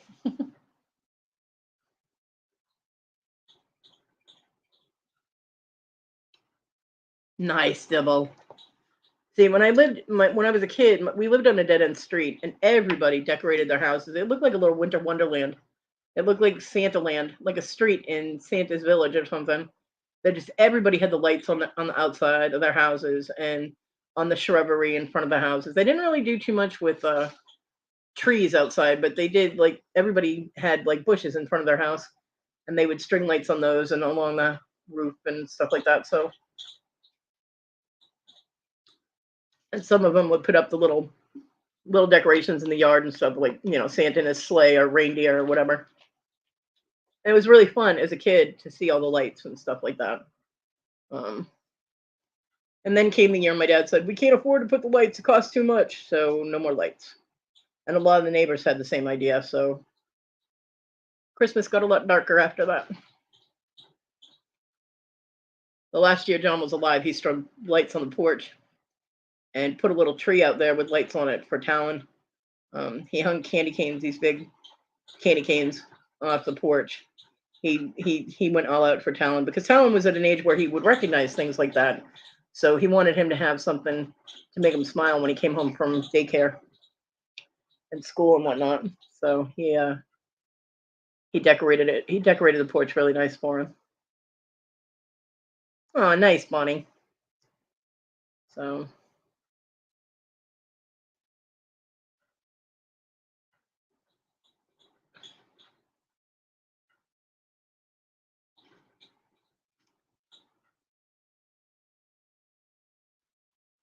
yeah, even though the holidays are kind of depressing for me, I still love to look at Christmas lights. I just always have. I mean, I never actually went to go look at Christmas lights, like drive around and look at them, but I like to see them. They made me happy if I was driving to go do something, like go to the store and I saw houses that were decorated or whatever. Dibble's house makes my heart so happy.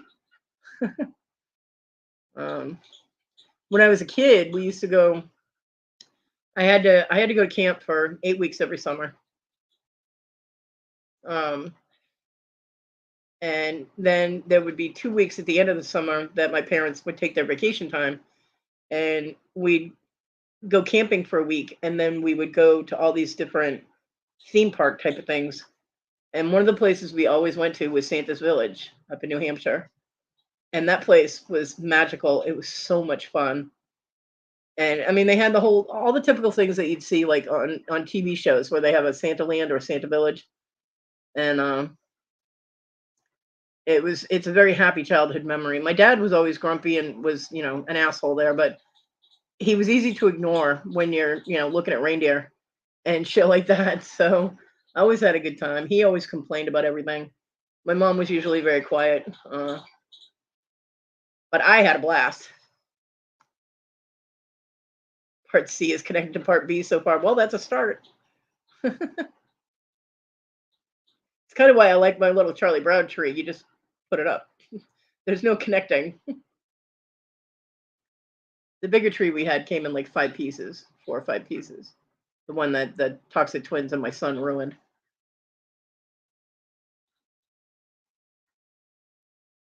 But I mean, I wouldn't be able to decorate a big tree anyway because I wouldn't be able to reach the top half of it. So the little tree is better. I can reach all of that. And honestly, it's just me here, so nobody else sees it but me and my mom. And maybe the neighbors if they look through my living room window.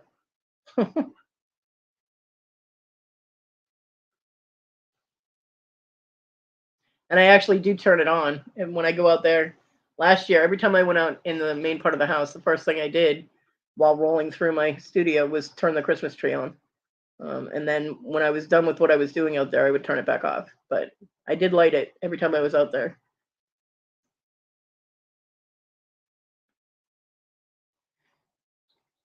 So, oh, and my informed delivery tells me I do have a Christmas card in my mailbox.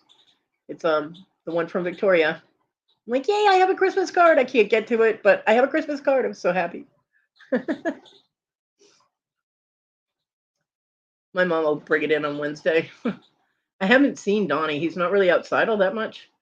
Um, I don't think he's feeling all that great. I haven't seen him that much since he was in the hospital for that week. So hopefully his health is okay. But I hear the chihuahuas every once in a while, but I don't really see him that much.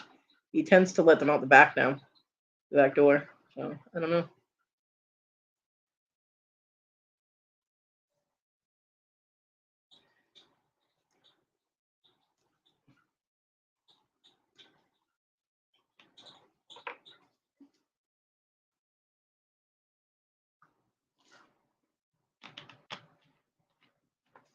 I wish I could send all you guys stuff for Christmas. I really do. Even TG.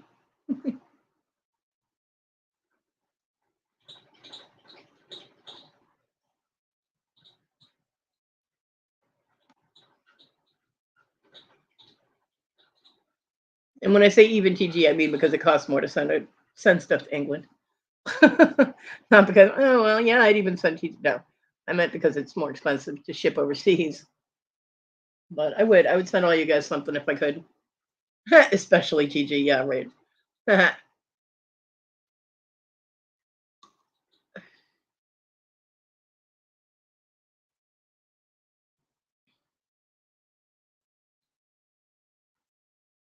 mean, when I was younger, I used to do the Christmas card thing, and my mom was like, "Well, I'm not sending out that many Christmas cards this year," and I'm like, "Well, as long as I get mine, I don't care who you send them to, you know." Because my mom's is the only card I've ever been able to actually count on that I know I'm getting. It has nothing to do with the fact that she puts money in it. It just getting a card means she made the effort to sign it and you know put my name on it and give it to me. So, although don't count me wrong, the money is nice. Although I told her I was like, you're buying all my groceries. You really don't have to put money in the card. And she goes, "Well, it's tradition." And I'm like, "Okay, I'm not going to say no to $100. You know what I mean? Probably just give it back to her for groceries, but hey, I can't do too much with cash. Like I said, I haven't seen Donnie, so you know, or I'll tell her just give me a couple of cartons of cigarettes, save yourself $20, and call it a day. Because that's probably what I'd spend it on if I don't spend it on groceries. Wow, 80 cards. You go, Bonnie. Yeah, I used to love sending Christmas cards, but between the cost of the cards, cost of the stamps, And the fact that I can't just put stuff in my mailbox. Although my mom has told me if I ever need anything mailed, she will take it to her house and put it in her mailbox. I'm like, thanks. But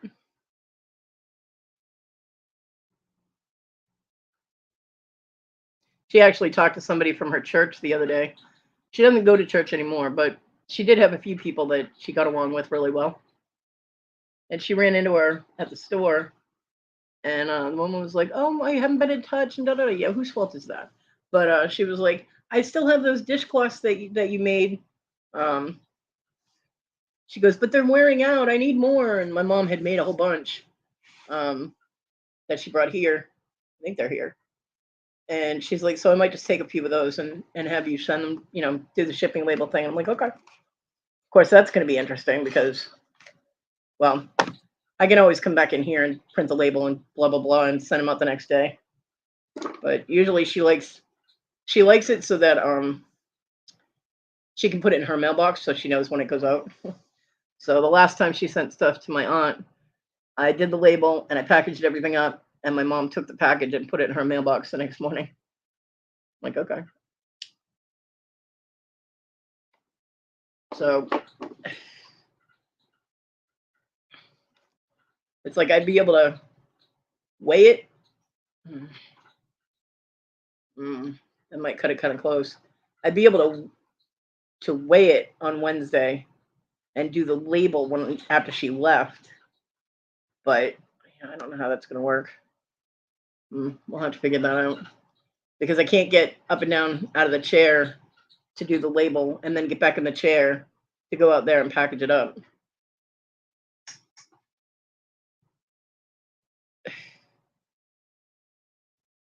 So you're gonna send some e-cards. I was thinking about doing e-cards, but I'm horrible at pressure and I forget who I've done and who I haven't done, and just going and doing the cards is tedious to me. So I know I'm so lazy, but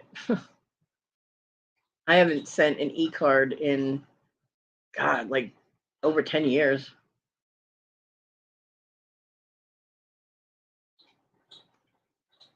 I send pictures. I go on Google and I'll search for certain images, like the squirrel in the unicorn outfit for Victoria, stuff like that, on all her little minion pictures that I send her. I'll Google them and just copy and paste the images into things. So yeah. But know that I wish you all very happy holidays, and I hope everybody has a wonderful, wonderful holiday. Um, don't be mad because I don't send out e-cards. I just, I don't know. E-cards aren't the same as real cards. I understand TG because she's in a different country. That would be really expensive to send everybody in America their Christmas cards. Um, but to me, a Christmas card is something that you buy, you fill, you write in and you mail it. I'm old fashioned that way, I guess.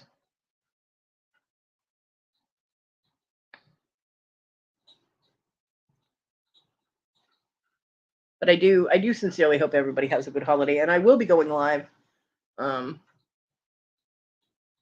on Christmas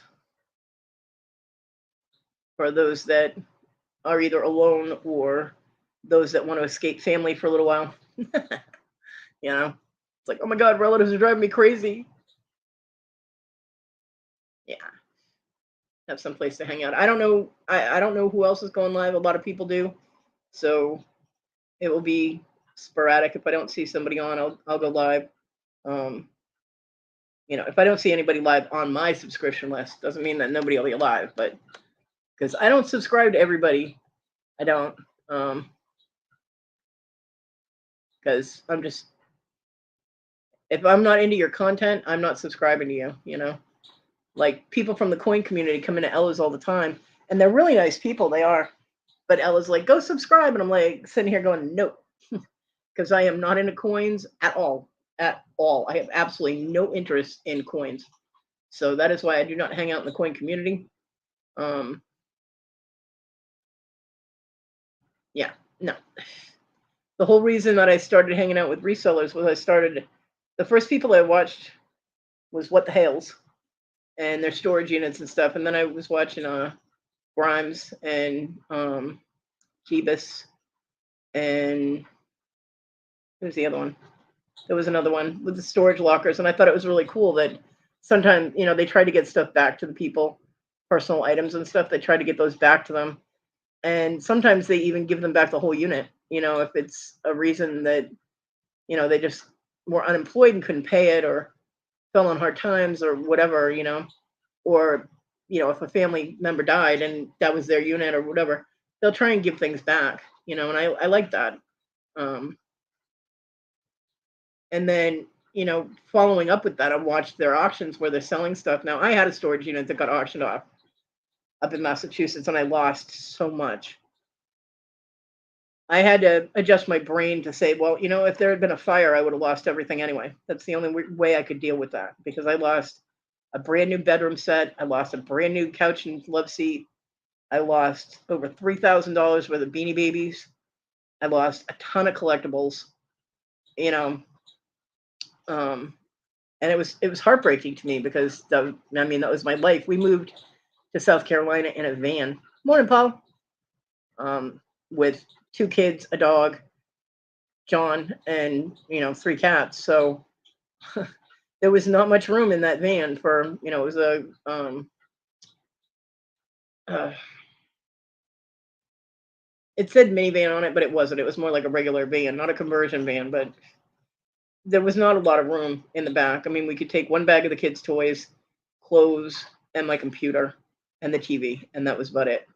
You know, there wasn't room because we had a big dog crate in the back that the cats were in, and then the dog was in the middle between the kids, and yeah, there was just no space. So basically, everything else we owned was lost in a storage unit. So it was hard, you know. So to see people, it kind of hurts me to see the way that some people go through storage units. They're just careless and disregardful of the fact that these things meant something to somebody. On the other hand, they're repurposing them and getting them to people that might want them. So I'm torn both ways for that. The same with thrifting. When people thrift it, like Goodwill or Salvation Army stores, or um, any kind of charity shop, and they go in there and say there's like 10 bottles of shampoo for like 50 cents a piece, they'll buy them all. And it's like those things are there for people that are poor, and you're going in, and I mean, granted, it's, hey, look at this, I get this shampoo that sells for like $6 a bottle, where I'm getting it for 50 cents. I can resell that and make a ton of money.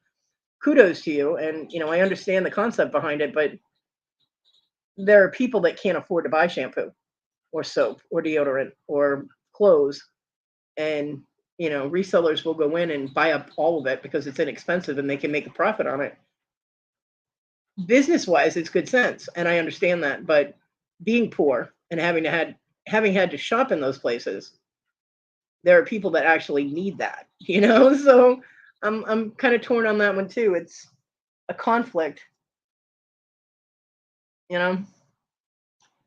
But yeah, I started watching them, and it was Grimes Finds that mentioned Anthony and uh, Nate, Anthony and Nate's show, and I went in there, and that's when I saw Victoria, and that she was talking about her morning show, and I'm always up in the morning with nothing to do, so I was like, I'll check that out, and that's what started that roller coaster. So that's how I met all you fucks, all of you fuckers, and I do not regret a minute of it. Yeah, not that cheap anymore, Paul, but they did. I mean, well, around here they do, because there are people that just cannot afford anything. So, I mean, I got my little dipper that I use for my pickle pot for making jewelry. I got that for $5 at a Goodwill store. I was absolutely amazed that it actually worked. I was like, I'm probably gonna get this home, and it's not gonna work, but it's only $5, and it actually worked. So it was a very good investment for me. But they had a lot of things in there that were really inexpensive, that were more affordable for people. I mean, when we first moved here, we had nothing except a couple of bags of clothes, and the kids needed clothes, and we ended up going to Haven Arrest, which is a local thrift place here, and we were able to get shirts for like $1 and pants for like $2 for the kids, stuff like that. So the kids were not thrilled about having to wear used clothes, but I was like, look, right now you're just gonna have to suck it up. We don't have a choice. I can't go shopping at I couldn't even afford Walmart, you know what I mean? So it was definitely there for us when we needed it, and I appreciated that. Um, that's where we got our starting furniture too, was at Haven Arrest. We still have the coffee table. Thing is heavy as fuck. It weighs like 100 pounds. It's in a storage unit that Issa is still paying for, which is nice because my tattoo equipment is in there. Which if I could get that to my house, I would sell that shit in a heartbeat because I can't do tattoos anymore. But um, there's all kinds of stuff in that storage unit, and I don't remember everything that's in there except tattoo equipment and some blankets are in there, and various stuff. But my son has stuff in there, and I have stuff in there, and the rest was John and Issa's, of course. But she is still paying on it, so that's good. And I told her, I said, hey, if you ever have to stop paying on that, just get the stuff to my house that is mine. You know what I mean? Because there's no way I can get it. So hopefully.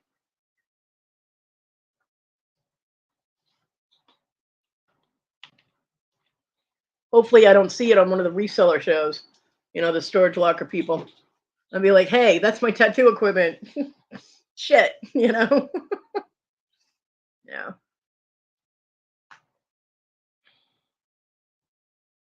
Because it is hard when you lose a storage unit. I mean, for me, it was hard because my whole life was in there, you know?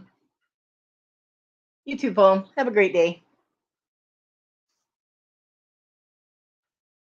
But I mean, I am of two minds. I mean, it's great to be able to get stuff really inexpensively comparatively to what retail is so that you can resell it and you're still selling it. Most people still sell it for less than what you get it for in a store, which is great. But there is a line that some people can't afford. I mean, it would be difficult for me to even pay $3 for a bottle of shampoo. You know what I mean? It's not in my budget. So, but I'll tell you, if I'm going to get anything, any kind of HBA, I'm going to Victoria. I did get a well, I tried to buy it, but she's sending it to me anyway. I tried to buy it. I did. It's a shampoo cap, and it's an interesting concept, and I'm hoping it works. But it looks like a shower cap, and it has like a shampoo stuff inside it. Yay, dibble! Um, so you put it on your head, you tuck all your hair up in it, and you massage your hair like you're washing it, and then you let it sit for a little bit, and then you take the shower cap off, throw that away, and you just brush out your hair, and it's supposed to, you know, wash your hair. It's rinseless. You don't have to rinse your hair or anything. So um, I'm hoping that works because I can't always get in the shower. There are days that I'm just like, I hurt too much to try and do all this because it is. I mean, I have to. We haven't gotten the other support stand set up yet. We'll probably do that Wednesday as well because my mom keeps looking at the box, like we need to get this done. Yes, mom.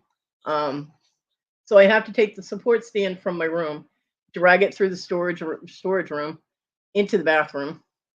I have to position the wheelchair just right so that everything fits in this tiny little space. Then I have to get up and I have to swish my foot back and forth, like pivot it to get over to the shower transfer bench, get on that, then slide over so I can take a shower, and then, reverse the process to get it's a little bit of work. And the pivoting thing on my knee, on my foot, it irritates my knee. So I can't always get in there and my head gets itchy because I have it's not psoriasis. I'd say it's more eczema.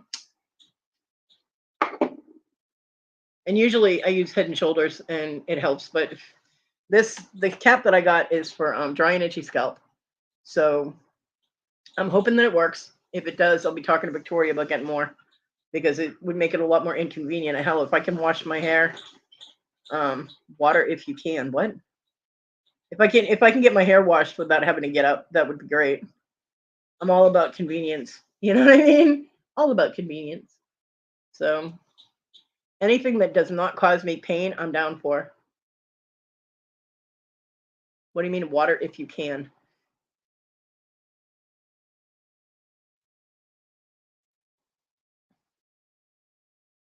So,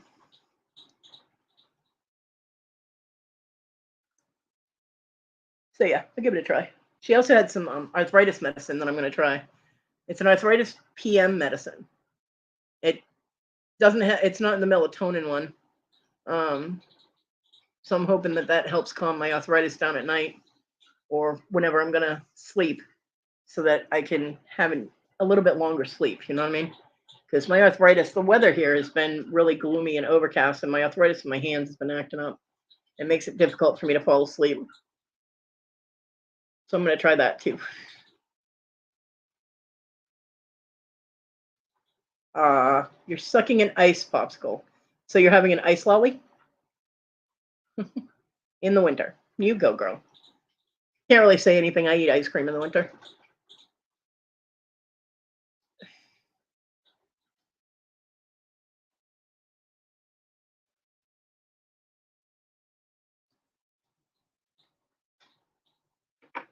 Just don't eat it and go outside if it's cold.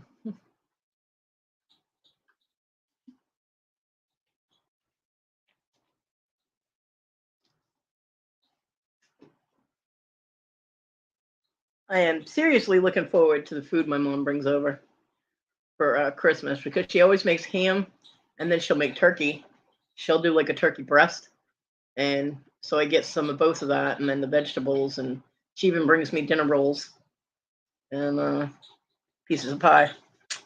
Yummy. So I'm looking forward to that because, again, it's food I don't have to cook.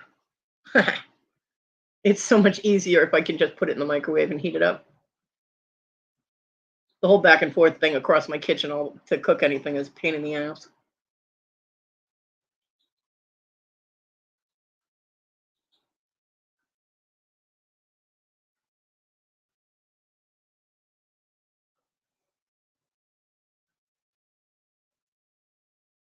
I will make the effort for the fish though, because the fish is really good. I really do love that dish. I made it for the people. Well, the one couple that I lived with in Florida, Michelle and Stuart. I made it for them one night with the rice and the peas, and they were like, "Oh my god, this is awesome! You need to make this again." And I was so happy that they liked it, um, because the first couple that I lived with, she wouldn't let me cook fish in her house because she said she doesn't like the smell. So yeah, it smells like garlic and herb seasoning. Sorry, but she wouldn't let me cook it in the house, even if she wasn't home, because she said, "No, the whole house will smell like fish. I don't want you cooking that." Fine. So I couldn't eat it the whole 3 months I was there. But when I was with Michelle and Stuart, because they were gone for 2 weeks at a time, I cooked it. And when they came home, they were like, "Why is there?" They were like, "Is this tilapia yours?" And I told them because I bought the big bag of it. And I was like, "Yeah." I was like, "I make a tilapia, fried tilapia." And they're like, "Oh, what kind of seasoning?" And I told them, and they're like, "Oh, that sounds really good." So I made it for them, and they loved it, and I was so happy because they were so sweet. They were such a sweet couple. Um, they had had a really bad experience with having someone live with them before, and they took a chance on letting me live with them because I had to get out of the situation I was in. It was very toxic and illegal. And I was not going to be responsible and go to jail for contributing to delinquency of minors. So, or getting busted for having a weed in the house. I was like, especially when I wasn't smoking it. I'm not going down for something I'm not even doing. So they gave me a chance to stay with them, and it worked out really well. And if I could have, I would have moved with them to Miami or Tampa, because he had to move to Tampa for work. And but it was just the pet deposits they wanted down there were unbelievable. And they had two dogs, and I had Simi, and they the people that they were going to rent from, everywhere they looked was like $300 per dog for a pet deposit, and I didn't have the money for that. And they had said if it had been like 150, they would have floated it, but $300 they couldn't do because they had to pay for theirs. And I was like, I don't expect you to do that. I'll try and find someplace else to stay. But they moved so quick. I mean, they only had 3 weeks and they had to move. So that's when I actually hit Craigslist to find a place to live. And the first person that I contacted was really creepy. and I actually had to tell him to stop calling me. But the other guy that I called, it worked out well. I got lucky. I got really lucky. I didn't get murdered in Florida. Um, but yeah, I loved living with Michelle and Stuart because they were gone for like 2 weeks at a time. They would go up to Tennessee for his work because he traveled. He was a IT guy, a tech guy for hospital computer systems. And so he would go up to Tennessee for 2 weeks, and then he'd be in Florida for 2 weeks, and then or a week or whatever, whatever. They were gone like all the time. So it was basically I was living by myself with 3 dogs and a cat because I was babysitting their dogs, which saved them money on a kennel or hiring somebody to come take care of the dogs. They had the woman I was living with, Jackie, the toxic one.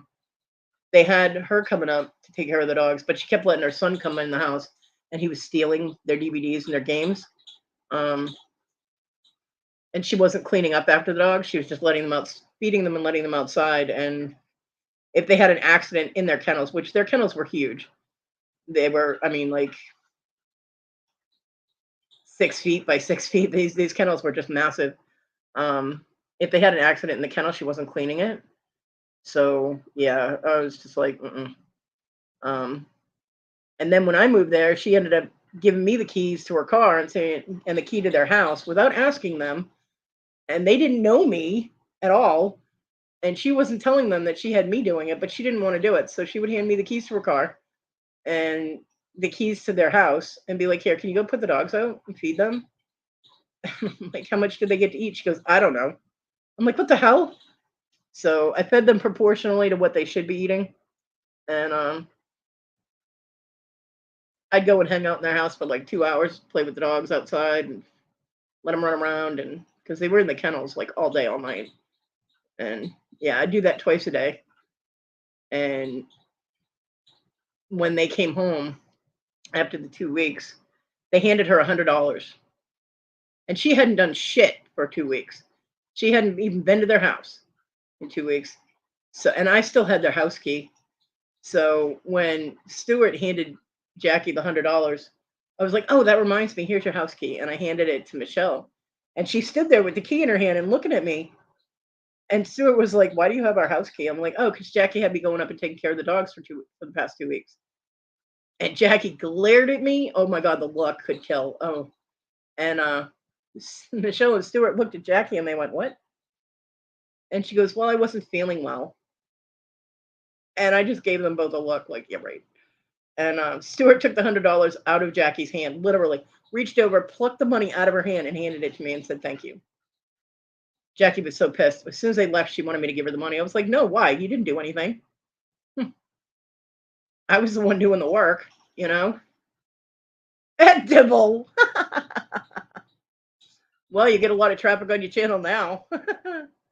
um, and the next time after they were home for about a week and a half, and they came up to the house, and we were all sitting there. We were actually drinking Mike's Hard Lemonade. Um, Stuart looked at me and was like, "Kodi, would you be able to watch the dogs in the house for us for a couple of weeks?" I'm like, "Yeah, no problem." And so he handed me the key directly, and Jackie was furious. She was so mad. She actually wouldn't let me use her car. I mean, now, it was, let's see, three, like 4 houses away from their house was Michelle and Stuart's house. It was on the same street. It was like 4 houses up. They did have good sized yards though, so I'd say it was probably close to a quarter mile. And for a person with a bad back who can't walk that well, that's a long way to walk. And she would not let me use her car to go up there again.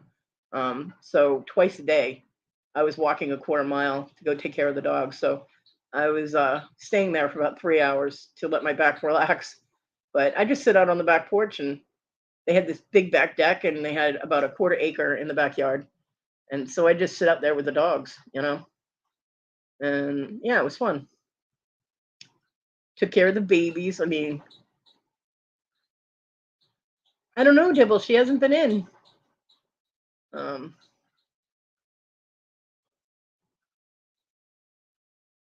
nope, I have not seen her.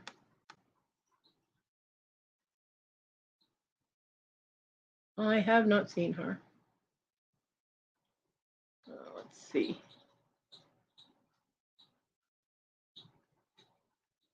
I did have a picture. And I know I pulled it up before.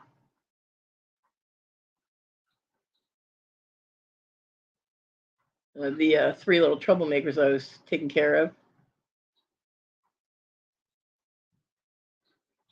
Now I'm probably not going to be able to find it. Because I probably put it in a folder where I'm like, oh, I won't forget it there. And I forgot where I put it.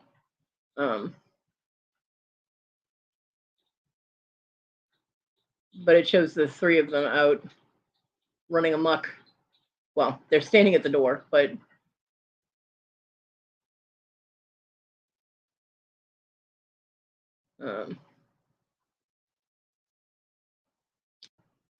yeah, I don't. I don't know where it is. I know I have it on my Facebook, but I really don't want to troll through all those pictures. Damn it. But it's the three of them at the back door, and it's Xena, which Xena was the Great Dane, and she's just huge. And then Max, which is an American Bulldog, and he's just big, bulky dog. And then little Simmy, and she looks so small next to both of them. But they used to have a blast when I lived there. They had a blast playing with each other. Simmy likes to play with big dogs because she can roughhouse. She's actually really, really gentle when it's a smaller dog. Because Jackie's house, she had 3 Boston Terriers, and they used to race around the yard and stuff together. But Simmy wouldn't physically roughhouse with them because she felt they were too small, too dainty and delicate. So they would chase each other around. They would, run the fences and stuff. Simmy has extreme prejudice against chickens. She does not like chickens. The people next door had chickens, and the chickens were just on the other side of the fence. So Simmy would run back and forth on the fence and bark at the chickens. So I found out Simmy doesn't like chickens. But yeah, she played very gently with the Boston Terriers. But when she got in that yard with the Great Dane and the American Bulldog, man, she was all about let's play, So yep, no injuries were ever had. And there was no blood. There was no scratches, nothing. But they played. They played really well together.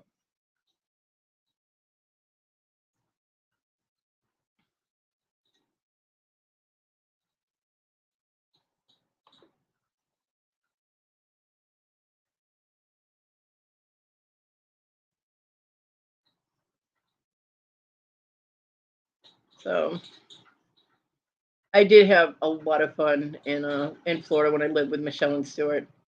I mean, they were younger than me, but they were so sweet. They really were. I mean, Stuart drank a little much, but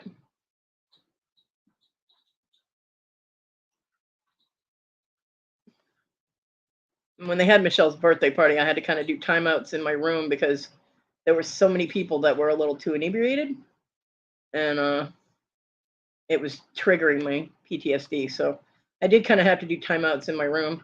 I just go in and sit and cuddle with Simi, and it was all good.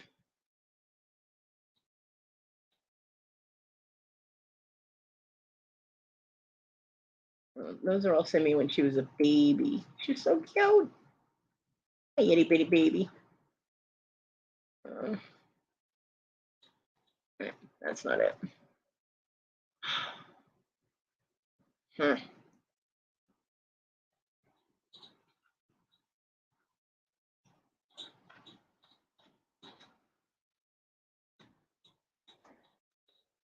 I do not know where they are. I wish they had a search thing on photos.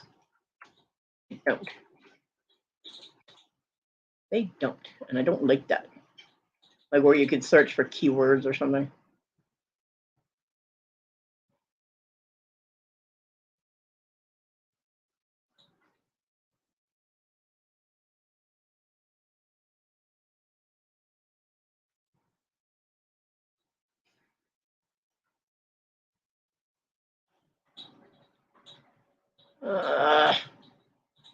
I really want to find that picture now, and I can't find it.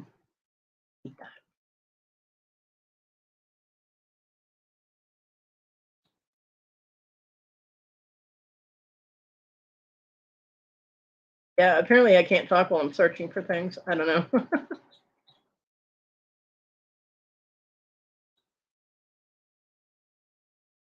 Tell him when he was opening Christmas presents when he was little. He's so cute. Ooh, I found a good picture to send to Victoria.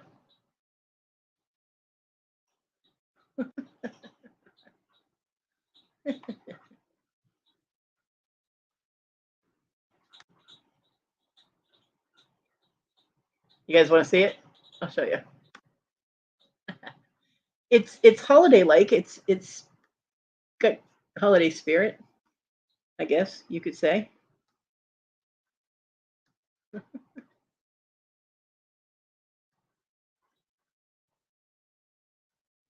There we go. Merry Christmas. It's glittery. It's got gold glitter on it. It's the holiday spirit, right? Universal symbol of love covered in glitter.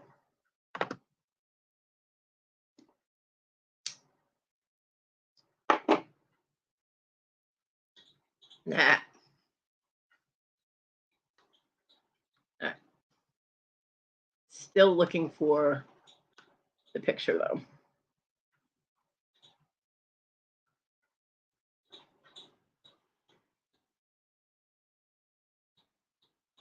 No, no, no, no, no, no,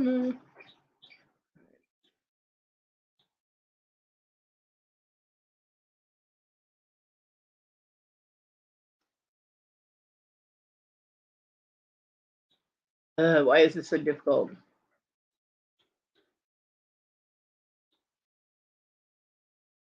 Definitely gonna have to grab this and save it though when I do find it. All right, that's the second place, the third place I lived at. His cat that he got. So it should be around here soon. The fuck is that? Oh, it's a Boston Terrier. I'm like, what? That's from the first place.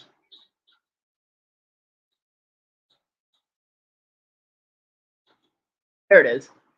I found it. Yay.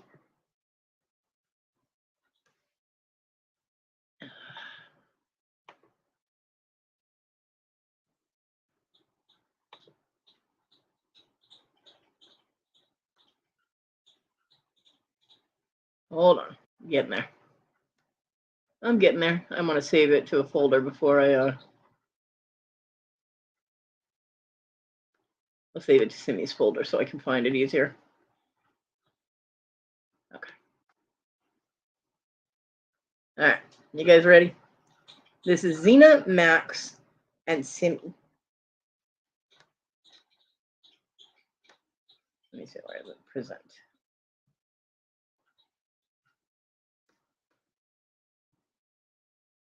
Looks like a zombie finger.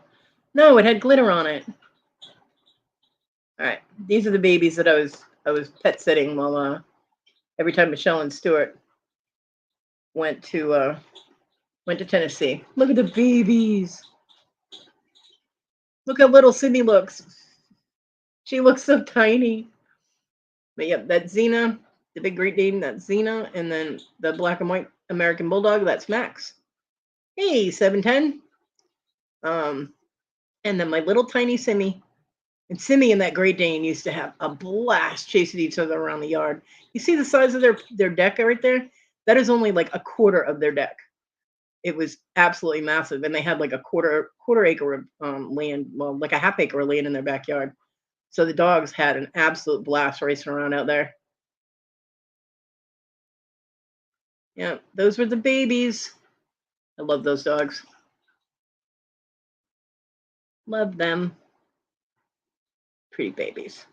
They're all standing at the back door. They're like, "Let us in. We're done."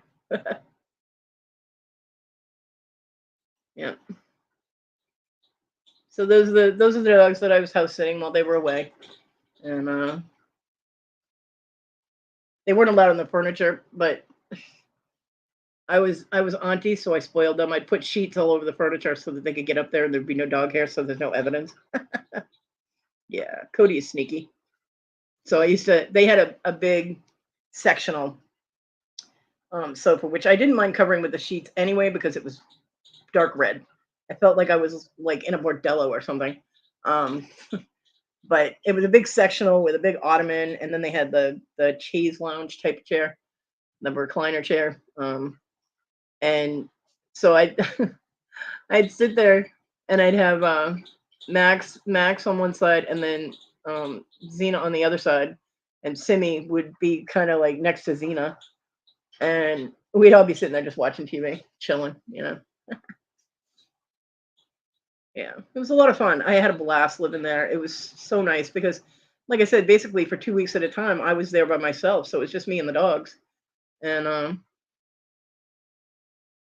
the only thing they asked is that I kept things clean, which I had no problem with.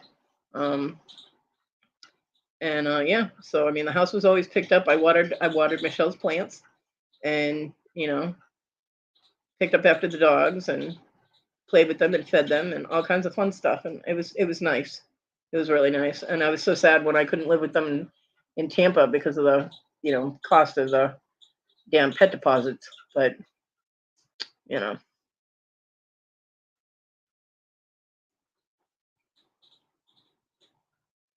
it is what it is. You know what I mean? You love watering plants.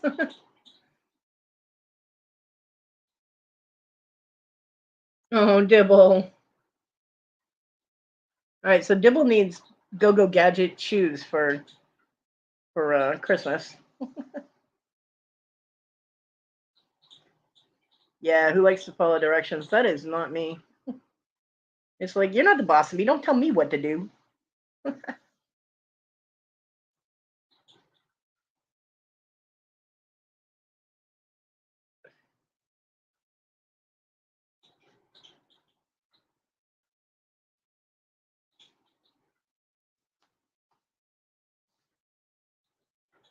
So, do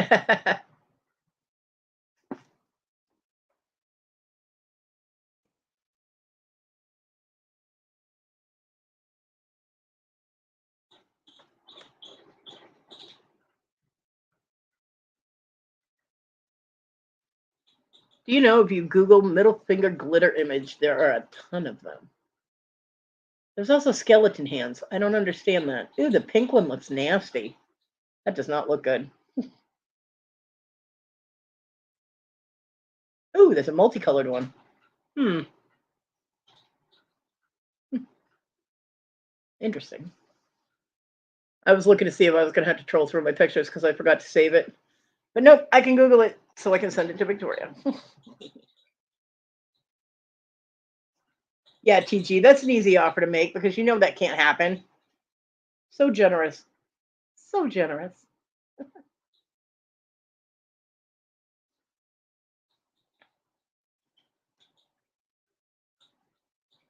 Devil, nobody likes to fluff. Yeah, Dibble taking you up on that, TG. Get your ass to America. You can spend the holidays at the beach.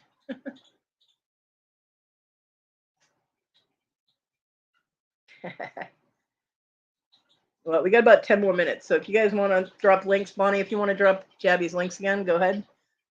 He's got a lot of stuff going on today. Lots of stuff. And Mr. Jim will be on tonight. So we can all get stoned with Mr. Jim. Yeah, I know, Dibble, you started before the show, but that's okay. Um, let's see who's on right now. That's on my.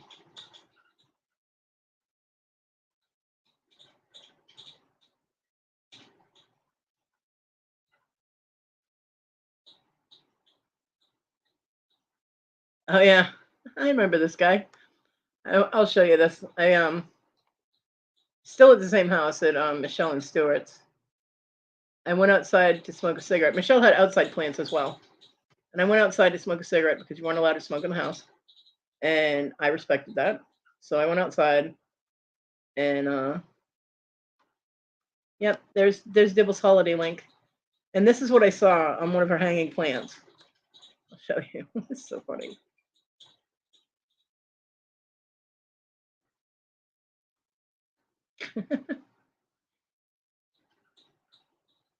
He's just hanging around. A little anole, or anole, however you wish to pronounce it. Those things that they call chameleons, which are not chameleons. But yeah, he just hanging around up on top of the hanging thing. They had shrubbery out in front of their house, and the anoles apparently laid eggs in there, um, or had babies. I'm not really sure if they're egg layers or not. I know a lot of lizards are. Let me look that up actually.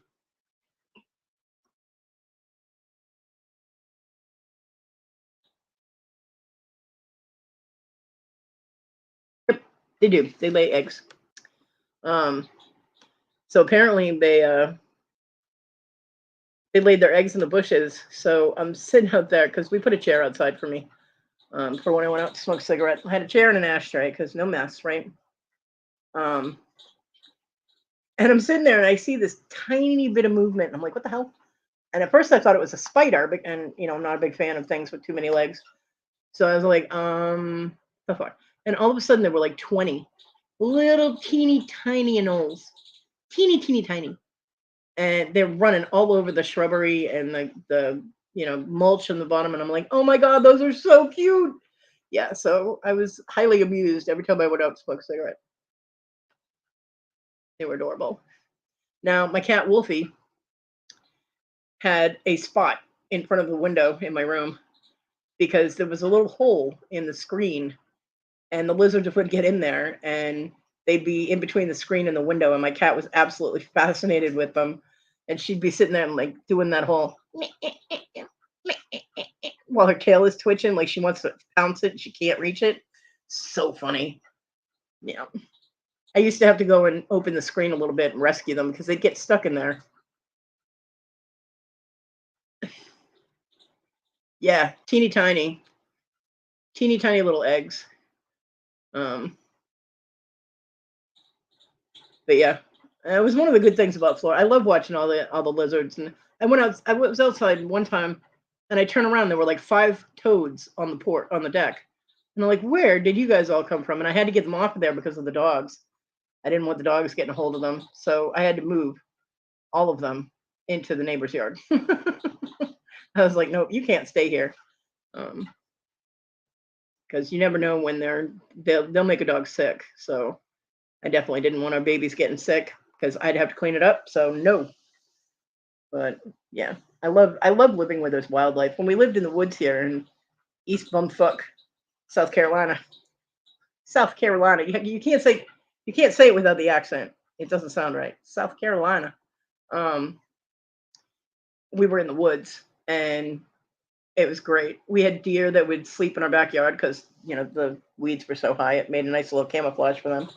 And we had a crap ton of hummingbirds, which I did not know that those little fuckers made noise. Aside from sounding like little fuzzy bullets when they went past your head, they argue and fight. They're vicious little things. Because we had honeysuckle that was all grew up over a tree that had fallen down. It was kind of suspended in the air, and the honeysuckle vines grew up all over it. And I went outside. I'm like, what is that noise? And I go outside, and there's about 50 of them damn things, and they're all battling with each other over all these flowers. I'm like, holy crap. All right, Dibble. I hope she feels better. Love you. Um, and then yeah, I love hummingbirds. When I had a social worker at my house, fucker. He was a lying little shit too, worse than TG. He lied in court, put his hand on a Bible, swore to tell the truth, and then he lied through his ass. Um, he was there, and he's like, well, he's like, blah blah blah blah, and I looked down. I was like, watch where you're stepping, and he's like, why? And he looks down, and there was a turtle at the bottom of my steps on my back deck. Just it was about 8 inches, an 8-inch long turtle, just chilling in my backyard, and I'm like, you're a little far away from the creek. Yeah, I just left him there. I'm like, do what you're doing. We had a 8 or 9 foot black snake that lived under the house, so we didn't have any vermin. We had no mice or anything like that, or venomous snakes. Because black snakes are one of the only snakes that can actually attack and survive venomous, like cottonmouths. We had a lot of cottonmouths around here, and because we had a creek, we had water moccasins and the cottonmouths, and We didn't have those near our house because that black snake took care of them. We left him alone. We were like, oh, do what you're doing. The crawl space door was laying on the ground, and we'd look out our kitchen window and we could see it. And when the sun was hitting the back of our house, we'd look out and there'd be this big coiled black rope laying on it because that's where he'd lay to sun himself. I'm like, hello. Yeah. Needless to say, we put the dogs out the front yard. Our front yard was fenced in for the dogs. But yeah, it was wild kingdom up there. We could hear the bobcats. We never saw one, but we could hear them. It freaked me out the first time. I had never actually heard a bobcat cry out, and they sound like babies. And I was like, what in the hell? And John's like, ignore it. It's a bobcat. I'm like, are you sure? He's like, yeah. So, oh, I love snakes. Snakes are amazing creatures.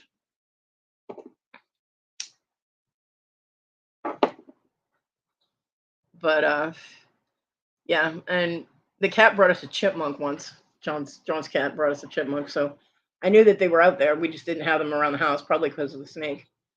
But the cat found one out in the woods and brought it back. I'm like,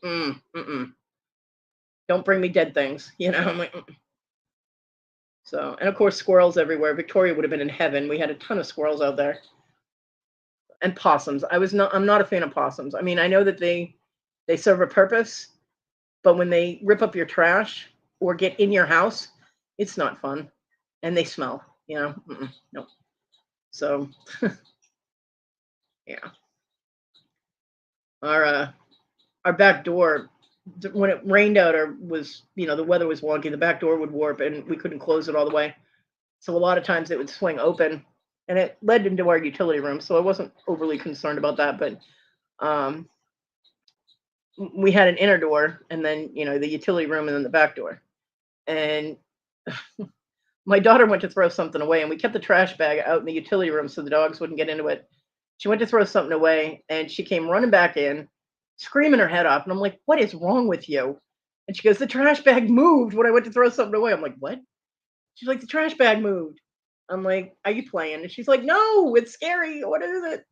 It was a possum, had climbed into the trash bag. Needless to say, the entire trash bag, I gathered it all up and like closed up the top of it, not tied it, but gathered it up, closed it so I could carry it, put it on the back porch and walked away. I'm like, nope, you can get out of there on your own.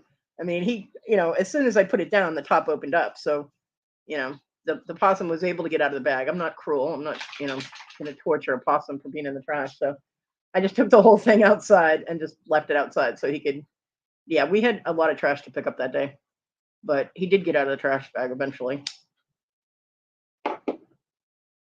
When I had one get in the house and get under the portable dishwasher, that one was fun because I had five or six dogs. I forget how many dogs we had, but they were surrounding the dishwasher.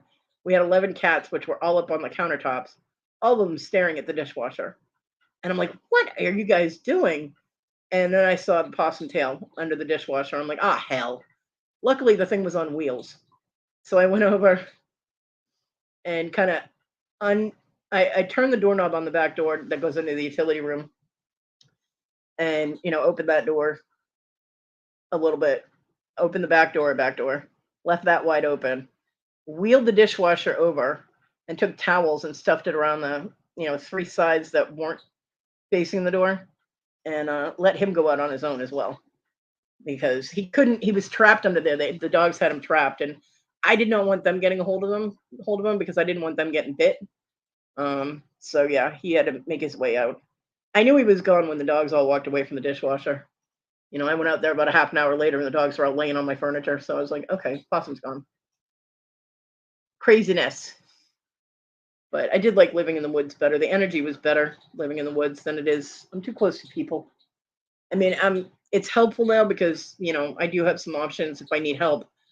But for peace of mind and my own energy flow, being in the woods was better. But I'd have a hard time. There's no way. I would be so screwed if I lived in that house right now because our driveway was probably been. I can't even. My measurements are so bad. But we had a really long driveway and it was slanted. It was on a hill, so to to get to the street, you had to go up the driveway. And of course, to get back down to the house, you have to go down the driveway. How the fuck would I do that now? And it was a gravel driveway.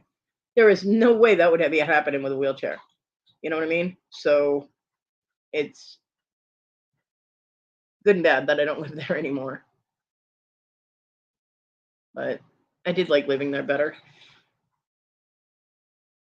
I mean, I actually like this little house. If it was in good condition, it would be better. But um, I like having the space to myself. I like not having to deal with anybody that lives here that grunts at me as I go through the living room. I just would like to be able to get out of it once in a while. It would be nice. So hopefully that will happen. With the progress of the Z pills, hopefully that will be a thing. But I like the space. I mean, the rooms are big, the doorways are wide. I don't have a problem getting through the doorways with the wheelchair. And there are some things that could make traveling with the wheelchair a lot easier, like fixing the floors. But in order to do that, my landlord would have to be in the house for a while, and I don't want him here. I don't really like anybody in the house at this point. I mean, I don't mind my mom. I'd actually like my mom to stay a little longer during, the days she comes over, but by the time she gets here and then she's here and then she leaves, I've been in the wheelchair for about 3 hours, and then, like I said, it compromises my right leg because I don't have the little foot pedal thing. So the edge of the seat cuts into the back of my thigh, and it compromises the muscle in my leg and makes it hard for me to get back up. I have actually gotten stuck.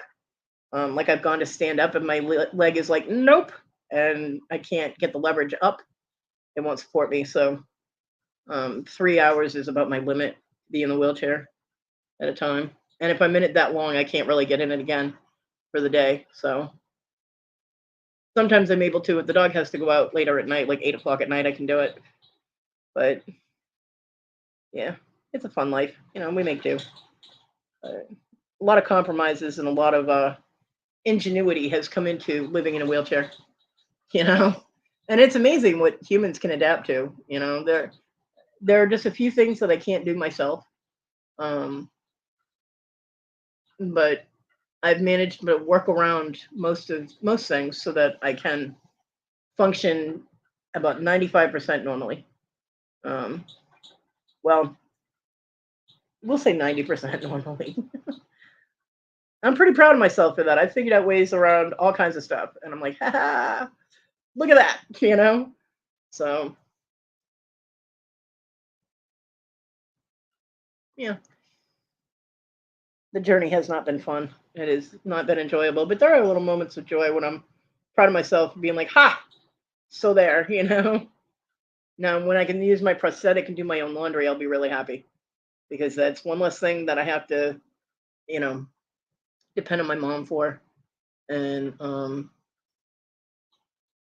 it'd be nice to be able to do. It's nice when I'm able to do things for myself and I don't have to have somebody help me.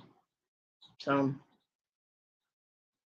getting the mail will still be an impossibility because all down my street is like a gutter, a rain gutter, and there's no way I. And in order to get to my mailbox, I would have to travel over that into the street and then turn, get the stuff out of the mailbox, and then get back over it, which I would have to back over it. Otherwise, I'm going to do a header. I'd have to back over it both ways because the little wheels on my wheelchair would not be able to do that. It's plus the dirt driveway, which is like sand. It's impossible to wheel across that shit. So, I mean, there are still things that I wouldn't be able to do. Although, if I could use a prosthetic well enough that I can use a walker, I'd be able to do it. Although it would still be iffy. I might end up laying in the middle of the street. I don't know, but still, it's a goal. All right. Well, let's see who's live right now. All I got is Melanie and Laura. Saturday, wake up, good morning, sale. It's the only one I have live right now on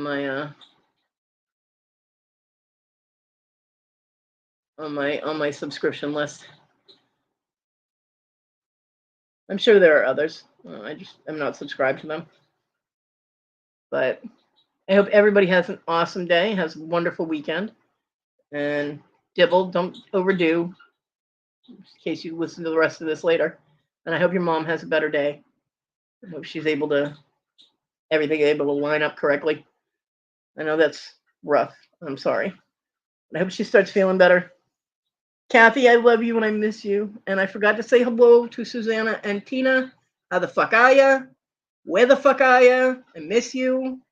And Wendy and my favorite little Brit and the Toad. I miss you guys. I hope everybody's having a great weekend. I will see y'all around the tube. TG, behave yourself. Stop stealing people's halos. I love you guys. Thanks for coming and hanging out with me. Bye.